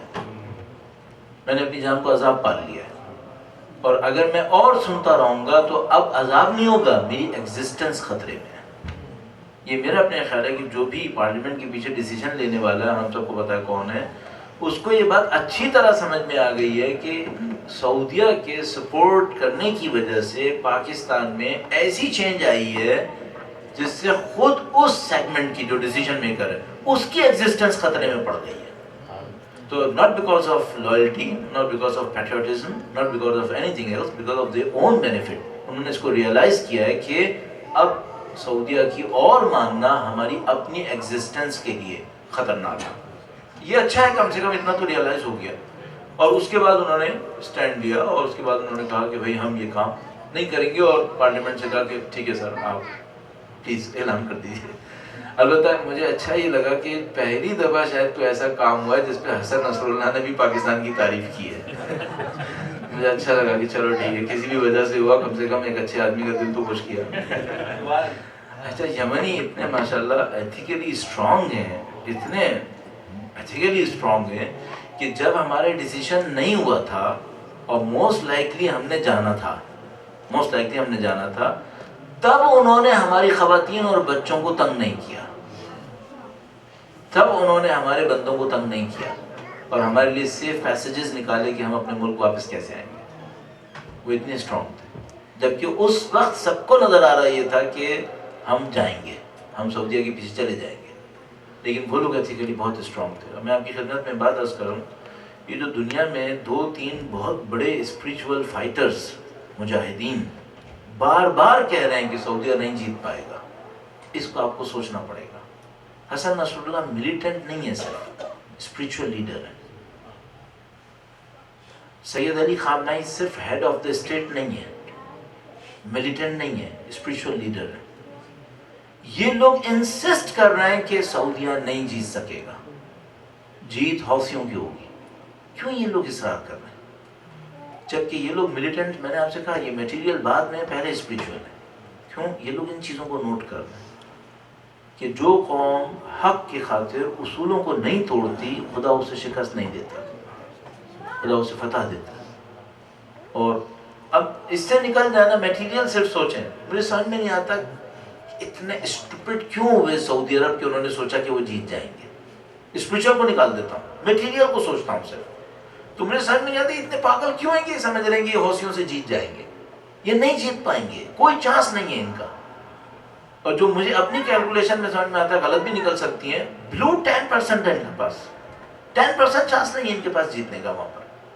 ایک بہت سادہ سی کیلکولیشن ہے. وہ ایک کوئی زمانہ تھا جب بہت لگ رہا تھا کہ ایک ملک ایران پہ حملہ کرنے والا ہے, تو بار بار کہانی آتی جا رہی تھی کہ حملہ ہونے والا ہے، حملہ ہونے والا ہے. تو وہاں پر ایک اسٹریٹجسٹ تھے، اس نے بہت اچھا ایک بیان دیا. اس نے کہا کہ بھائی ایسا ہے کہ ہمارا ملک کوئی 5-10 سال تو ہوئے نہیں کہ زمین پر ہے، ہم تو یہاں پہ 3-4 ہزار سال سے ہیں. تو اس نے کہا کہ 2500 سال میں 2500 سال میں ہمارے اوپر جتنی دفعہ بھی حملہ ہوا ہے، انویڈنگ پارٹی کے جو جیتنے کا چانس ہے وہ 12% ہے. اب تم اگر 12% کے اوپر ایک گیم کھیلنا چاہ رہے ہو تو آ جاؤ، 88% ہمارے حق میں ہے. تو بسم اللہ کرو پھر، ٹھیک ہے، دیکھتے ہیں کون جیتتا ہے. تو میں آپ کی خدمت میں عرض کر رہا ہوں، یمن وہ جگہ نہیں ہے جہاں پہ کوئی باہر سے آ کے جیت سکے. there is no chance. حتیٰ اگر پاکستانی آرمی جاتی، ہم نے ان کے ڈیسیجن سے 1-2 دن پہلے ایک پروگرام کیا تھا جس میں ان سے یہ کہا تھا کہ یہ لوگ یہ سمجھ رہے ہیں کہ چونکہ ہم شیعہ ہیں اور حوثیوں میں سے بھی بہت سارے لوگ شیعہ ہیں، جبکہ اس میں اہل سنت بھی بہت زیادہ ہیں.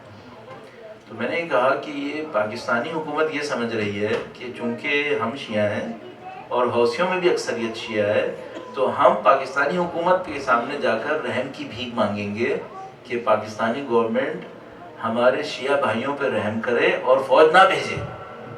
تو میں نے اس سے 1-2 دن پہلے کہا تھا کہ میں ان کے لیے رحم کی بھیک نہیں مانگوں گا، اپنے پاکستانی جوانوں کے لیے رحم کی بھیک مانگوں گا کہ ان کو وہاں مت بھیجو، بہت برا ہو جائے گا.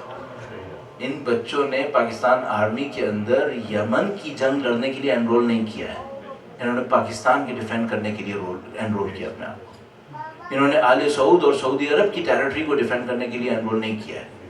اور یہ جو فکشن اور امیجنیشن اور بلنڈ انہوں نے بلف مارا ہوا ہے کہ حرمین کو نقصان پہنچا، حرمین کو کہاں کی کہانی، کتنا بڑا دھوکہ ہے دنیا کے سامنے پیش کرنے کی کوشش کر رہے ہیں. کس یمنی نے کہا کہ ہم حرمین تک پہنچنا چاہتے ہیں؟ اصل میں ایک بات سوچتا ہوں، وہ حوثی جن کے پاس ہماری عورتیں اور بچے تھے جبکہ ہم انویڈنگ پارٹی کا ساتھ دینے والے تھے، انہوں نے بچوں اور عورتوں کی سینکٹری کا اتنا خیال رکھا کہ ہماری عورتوں کو ٹچ نہیں کیا. یہ جائے گا مدینہ منورہ کو نقصان پہنچائے گا کیا؟ یہ جائے گا خانہ کعبہ کو نقصان پہنچائے گا کیا؟ جس میں ایک عورت اور بچہ جس کے اوپر ریاکشن کا کوئی چانس نہیں تھا، اس کے اوپر ہاتھ نہیں لگایا، یہ خانہ کعبہ کو برباد کرے گا. نعوذ باللہ تعالیٰ. کہاں کی کہانی ہے؟ کس دنیا کو دھوکہ دے رہے ہیں؟ تو ایسی کوئی چیز نہیں ہے. اور الحمدللہ رب العالمین بہت اچھا دور ہے یہ، آپ یقین فرمائیے بہت اچھا دور ہے. میں کراچی سے ہوں اور کراچی میں جتنے جنازے ہم نے اٹھائے آپ کو بتایا، ان سب کے بعد آپ سے کہہ رہا ہوں بہت اچھا دور ہے، بہت اچھا دور ہے. کیوں؟ اس کی وجہ ہے کہ ہم اپنی قوم کے اندر کمٹمنٹ دیکھ رہے ہیں، ہم ان کے اندر اسٹرینتھ دیکھ رہے ہیں، ہم ان کو تمام تر مشکلات کے باوجود ان کے اندر اسٹیڈ فاسٹنس دیکھ رہے ہیں. تو الحمدللہ یہ دور اچھا ہے اور مجھے اتنا سا بھی کوئی خطرہ نہیں ہے فیوچر سے. میں آپ کو گارنٹی سے کہہ رہا ہوں مجھے کوئی خطرہ نہیں ہے. تمام ایلیمنٹس ہمارے حق میں ہیں، سب کچھ ہمارے حق میں ہے. ہم کوئی بہت بڑا بلنڈر کریں گے تو ہم ہاریں گے، نعوذ باللہ تعالیٰ. اور ایسے کسی بلنڈر کا کوئی چانس مجھے سمجھ میں نہیں آ رہا. ابھی آپ کہہ سکتے ہیں ہمارے درمیان یونٹی نہیں ہے، ہمارے درمیان یہ نہیں ہے، ہمارے درمیان وہ نہیں ہے. یہ تمام چیزیں سولو ہونے کے قابل ہیں، ہماری فنڈامنٹلز اسٹرانگ ہیں. تو قوم ہونے کے ناطے نہ پاکستان، نہ یمن، نہ کسی اور جگہ کے اوپر ہمیں کوئی تھریٹ نہیں ہے. میں آپ کو گارنٹی سے کہہ رہا ہوں، ہم 1400 سال میں کبھی اتنے مضبوط نہیں تھے جتنا اس ٹائم پر ہے. 1400 سال میں کبھی اتنے مضبوط نہیں تھے جتنا اس ٹائم کے اوپر ہے. اٹس اے گولڈن پیریڈ ہمارے لیے. آپ اپنی حیثیت کو سمجھیں، آپ اپنے مقام کو سمجھیں، آپ اپنی رسپانسبلٹیز کو ریئلائز کریں اور بڑے کام کے لیے اپنے آپ کو تیار کریں. اپنی زندگی کے آبجیکٹیوز کو صرف پرسنل اچیومنٹ کے لیے چھوٹے چھوٹے آبجیکٹیوز مت بنائیں، بڑے کام کے لیے اپنے آپ کو تیار کریں، سرو کرنے کے لیے اپنے آپ کو تیار کریں. تو آپ انشاءاللہ بہت بڑے بڑے نتیجے دیکھیں گے انشاءاللہ. شب بعثت ہے، وہ دن ہے کہ جب اللہ کے نبی کی نبوت کا آغاز ہوا ہے اور یہ ایک پرومسنگ ڈے ہے. یہ دن ہمیں وعدہ دلاتا ہے کہ یہ جو دین آیا ہے یہ پوری دنیا کے لیے آیا ہے. یہ دین صرف جزیرہ نما عرب کے لیے نہیں آیا تھا، ایک جزیرے دو جزیرے کے لیے، آئیلینڈز کے لیے نہیں آیا ہے، یہ پوری یونیورس کے لیے. آپ مطمئن رہیے گا.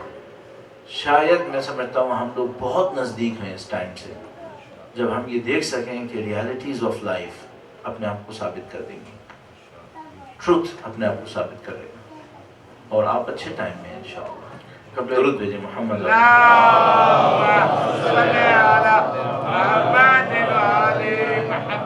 question. بہت تھینک یو سو مچ. آپ اتنی انلائٹنگ اسپیچ تھی. آپ کی ایک کامنٹ تھی اس میں کہ آپ کو تیار ہونا چاہیے ڈیفینڈ کرنے کے لیے.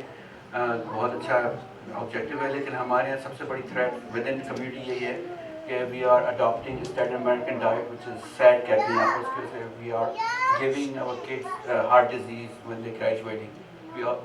in our community سب سے زیادہ پرابلم ہماری ہیلتھ ایشو ہے. We can even left we have to start walking, start changing the lifestyle, healthy habits. اور ماؤنٹنس آف ایویڈنس ہے کہ لانجیوٹی کے لیے کیا بولنا چاہیے. We can even think 50-60 age.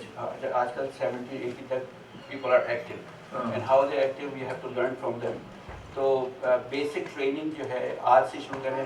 ہمارے سینٹرز میں بڑا انہیلتھی ہوتا ہے رمضان کا مہینہ اسپرچول وے, اور بڑا انہیلتھی ہے. ان دی اینڈ اس کا جو فائدہ ہوتا ہے we to destroy in the and.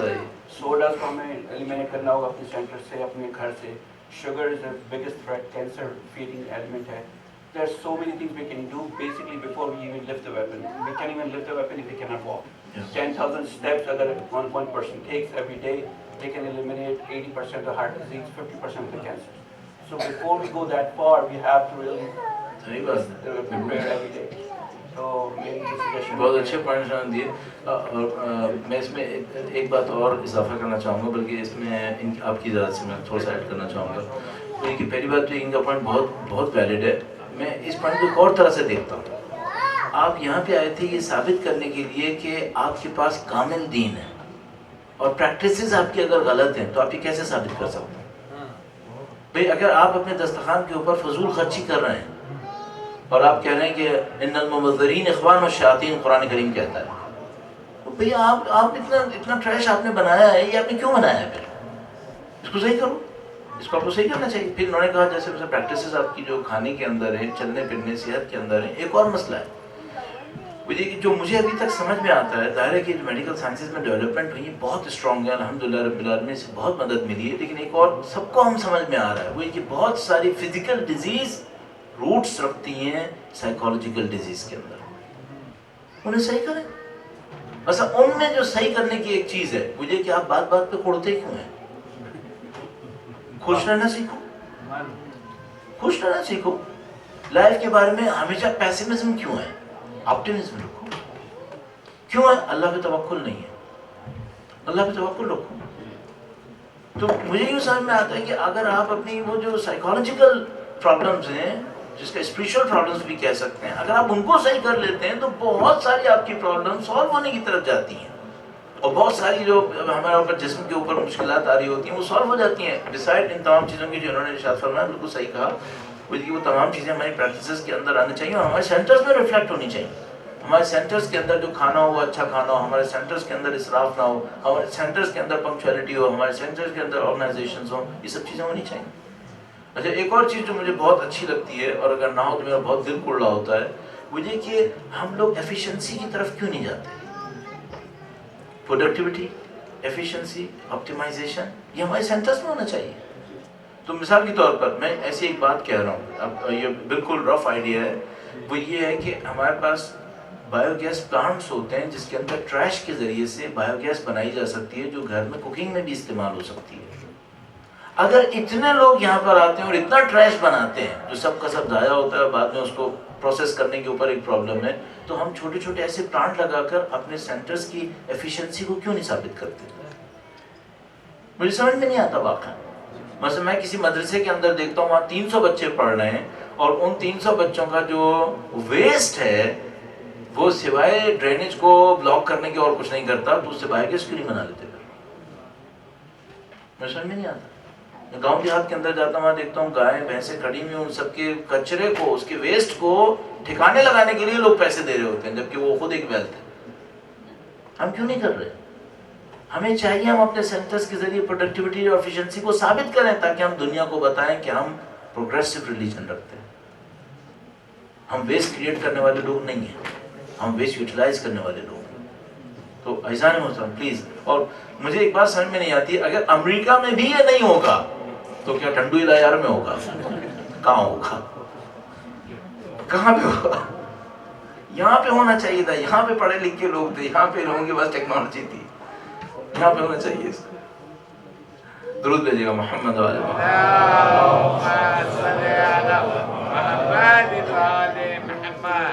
اگر خواتین کے پاس کوئی سوال ہے تو پوچھ سکتی ہیں، ورنہ ہم پروگرام سوال تو بہت ہیں خیر، لیکن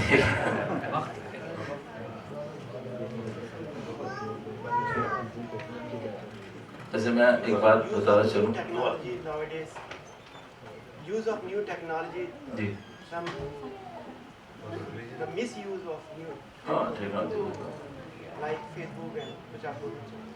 ہاں اب یہ اسے کہتے ہیں نا پھر ایک بہت بڑی ایک پورٹلی ہے کہ کھل گئی تو پتہ نہیں کیا کچھ ہو جائے گا اس میں سے، اور اس میں بہت ساری چیزیں ظاہر ہے کہ ایڈ ہوتی ہیں، لیکن صرف ایک بات سمجھ میں آتی ہے، جو کچھ بھی کریں سوچ سمجھ کے کیجیے گا، بس جو ایک پوائنٹ ہے نا، جو بھی کرنا ہے سوچ سمجھ کے کریں، فلو میں آ کر مت کیجیے گا، سوچ سمجھ کے کیجیے گا.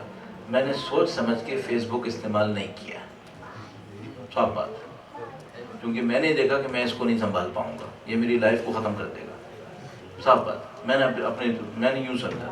اچھا ظاہر ہے کہ میری اوپینین کی اس معاملے میں زیادہ حیثیت نہیں ہے، جو ہمارے بچے نئے آنے والے ہیں وہ ان کو پتہ ہے کہ بھئی مجھے کیا کرنا چاہیے کیا نہیں کرنا چاہیے. مجھے یہ سمجھ میں آیا کہ نہیں یہ میرے لیے اچھا نہیں ہے، میں نے نہیں کیا.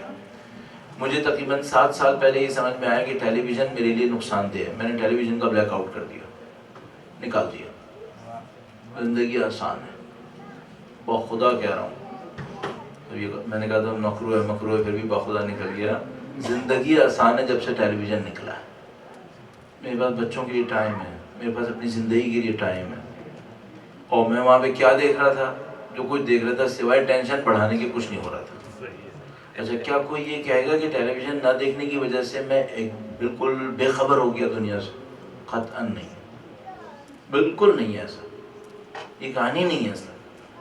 ہم لوگ ویسٹ کر رہے ہیں اپنی لائف کو، اور عجیب بات یہ کہ پریشیس لائف کو جس کا کوئی آلٹرنیٹ نہیں ہے ہمارے پاس. جی بھائی سورہ فجر میں گایا تھا تعامل مسکین، ہاں، ایک اور تم ایک دوسرے کو مسکین کو کھانا کیوں نہیں کھلاتے؟ مسکین کو کھانے کھلانے میں پیش کیوں نہیں کرتے؟ کیوں نہیں کرتے؟ میں یہ سمجھتا ہوں یہاں رہتے ہوئے پاکستان میں میں نے دیکھے مبارک کے مہینے، یہ ہم جب مبارک مہینہ آتا ہے اس ایلیمنٹ کو ہم بالکل ہی ہم اپنے افطار کی احترام میں اور دوسری جو ہمارے بارگاہ مساجد ان کے بندوبست کے لیے تو بہت مسکین ہے جو ہمارے آنکھوں کے سامنے نہیں. یہاں تو اور مشکل ہے، پاکستان میں پھر بھی نہیں نظر آ جاتا ہے. وہ بالکل ہی مطلب میں اس کا مجھے قانون سمجھ میں آیا ہے، ہم بھرے ہوئے پیٹ کو اور بھرنا چاہتے ہیں، خالی کو نہیں بھرنا چاہتے. اس کا پریکٹیکل کیا سولوشن ہے؟ کیونکہ یہاں رہتے ہوئے ہم ان علاقے میں خود ہماری رسائی نہیں ہے، ہاں اور یہ کہ پھر بھی ہم کسی نہ کسی طرح وداؤٹ جسٹ گیونگ چیک اور کوئی طریقہ ہونا چاہیے. مثلا ایسے ہی میں آپ سے عرض کروں پریکٹیکل جو آپ کے لیے شاید مشکل ہوگا لیکن پاکستان میں لوگ کر رہے ہیں. آپ نے یقیناً نام سنا ہوگا سیلانی ویلفیئر کا. سیلانی ویلفیئر یہ لوگ کیا کرتے ہیں؟ بہت رسپیکٹفلی دسترخوان بچھاتے ہیں، اوپن فار ایوری ون. کوئی بھی آ کر رسپیکٹفلی بیٹھ سکتا ہے، کھانا کھا سکتا ہے، کبھی ایک کوشچن نہیں کریں گے کہ بھائی تم کیوں یہاں پہ بیٹھے. تو میں وہاں پہ آپ پولیس والوں کو دیکھیں گے، رکشہ والوں کو، ٹیکسی والوں کو، عام لوگوں کو، سب کو دیکھیں گے وہاں پہ بیٹھ کے کھانا کھا سکتے ہیں. ٹھیک ہے، کچھ وینیوز ایسے ہونے چاہیے ہمارے پاس کہ جو لوگوں کو رسپیکٹفلی کم سے کم کھانا دے. ٹھیک ہے. اچھا اب ایک اور مسئلہ ہے وہی کہ جو کلچر یہی پھیل گیا کہ لوگ محنت نہ کریں اور وہاں پہ آ کے کھانا کھا لیں، اس کا کیا ہوگا؟ ٹھیک ہے نا. یہ ایک جوائنٹ ایفرٹ ہوگی، ایک طرف سے کلچر پہ کام کرنے کی اور ایک طرف سے ضرورت کو پورا کرنے کی. دین اسلام نے یہی کام کیا. اس نے ایک طرف سے ہاتھ پھیلانے کو ذلت بنایا، دوسری طرف سے صدقہ دینے کو ثواب بنایا. دونوں طرف سے کام کرنا پڑے گا.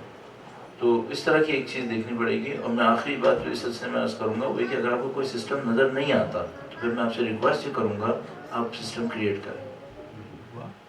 جہاں کہیں آپ یہ دیکھ رہے ہیں نا یہ کام ہونا چاہیے اور کوئی نہیں کر رہا، جسٹ کریٹ ہے، اس پہ محنت لگائیں، اپنے کام کو کر کے دیکھیں. تو آپ اس کو لے سکتے ہیں، آپ اس کو کر سکتے ہیں. اور خواتین کے معاملے کی طرف یہ اشارہ کر رہے ہیں کہ وہاں سے کوئی سوال نہیں ہے، لیکن میں ایک بات عرض کرتا چلوں. میں اپنا ووٹ وہاں پہ بڑھا رہا ہوں لیکن میں بتا رہا ہوں پاکستان میں رہتے ہوئے سخت ترین حالات میں، سخت ترین حالات کا میرا مطلب کیا ہے؟ جب آپ روڈ پہ کھڑے ہیں چاروں طرف گولیاں چل رہی ہیں، صحیح ہے؟ جتنا رول پاکستان کی مومن خواتین کا ہے، اللہ شاید اگر وہ نہیں ہوتا نا تو ہم یہاں نہیں پہنچ سکتے تھے. خواتین نے کیا، میں قبول کرتا ہوں اس کو. ان کا کمٹمنٹ ایکسٹراڈنری کمٹمنٹ ہے پاکستان کی خواتین، چاہے وہ یہاں پہ ہوں جائیں، یہاں پہ بھی رہ رہے ایسے ہی ہوگا، لیکن آپ ہمیشہ اس بات کو احساس کیجئے گا ان کا کمٹمنٹ ایکسٹراڈنری کمٹمنٹ ہے.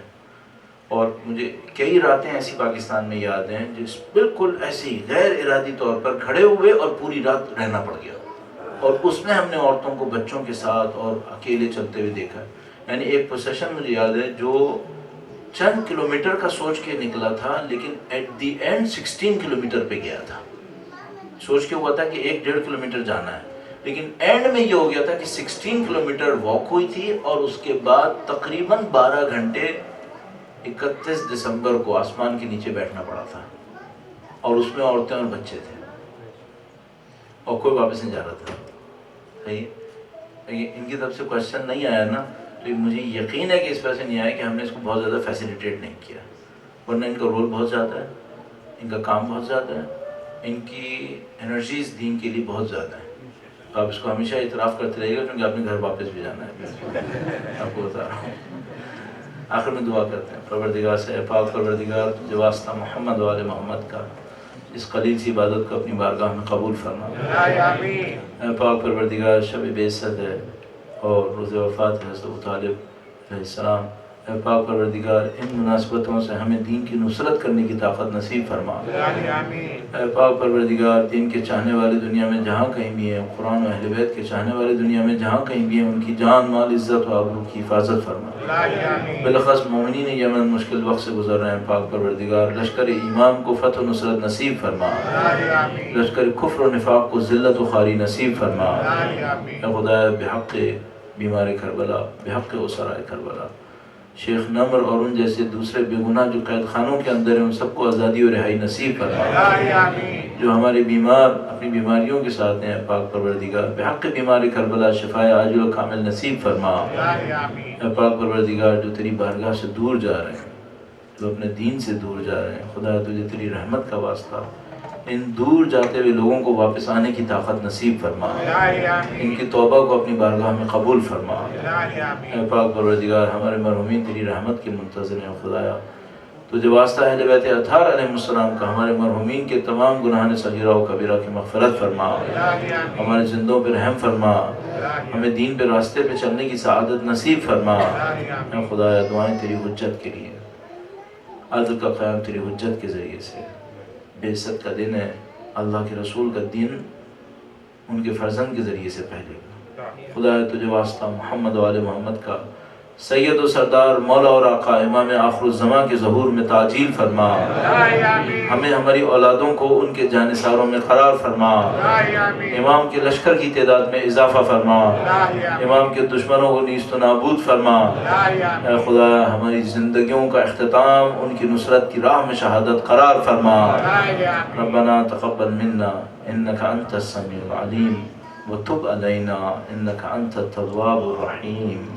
ایک سورہ فاتحہ آپ اپنے تمام مرحومین کو شامل فرمائیں گے. خدا کبھی ثواب کو تقسیم کر کے کم نہیں کرتا ہے، تو اگر آپ مرحومین کو زیادہ کریں گے تو خدا فریکشنز کو نہیں بڑھائے گا، وہ پورا ثواب دیتا ہے. کچھ لوگ یہ سمجھتے ہیں اگر ہم نے 25 مرحومین ڈال دیے تو میرے والے کا ثواب کم ہو جائے گا. نہیں، ایسا نہیں ہوگا. خدا کبھی بھی یہ کام نہیں کرے گا. آپ جتنے مرحومین بڑھانا چاہیں گے آپ کا بھی ثواب بڑھے گا، مرحومین کے لیے بھی فائدہ ہوگا. تمام علماء کو سوچیں جنہوں نے دین کی خدمت کی ہے، غیبت کبریٰ سے لے کے آج تک. اصحاب رسول کو سوچیں، اصحاب ائمہ کو سوچیں. ایک ہمارے پاس دعا ہے، خدایا مغفرت فرما اخواننا الذین سبقونا بالایمان، ہمارے ان بھائیوں کی مغفرت فرما جو ایمان میں ہم سے پہلے گزر گئے. 1400 سال لوگوں نے قربانیاں دی تو ہم تک یہ دین پہنچے. ان سب کو شامل کریں، علماء، عرفاء، فقہاء، شہداء، دین کی خدمت کرنے والے عزادارانہ سید الشہداء، آپ کے ہمارے مرحومین، ان سب کو، اور مرحومہ میمونہ خاتون بنت ظفریہ حسین، ذاکیہ سلطانہ بنت آفتاب حسین زیدی، آغا محسن عباس والد آغا تصدق عباس، ان سب کو اپنی سورہ فاتحہ میں شامل فرماتے ہوئے ایک سورہ فاتحہ 3 مرتبہ سورہ اخلاص. بسم اللہ الرحمن الرحیم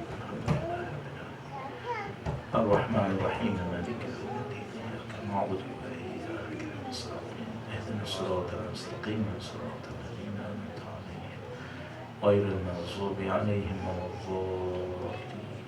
بسم اللہ الرحمن الرحیم اللہ احد اللہ الصمد لم یلد ولم یولد ولم یکن له کفوا احد.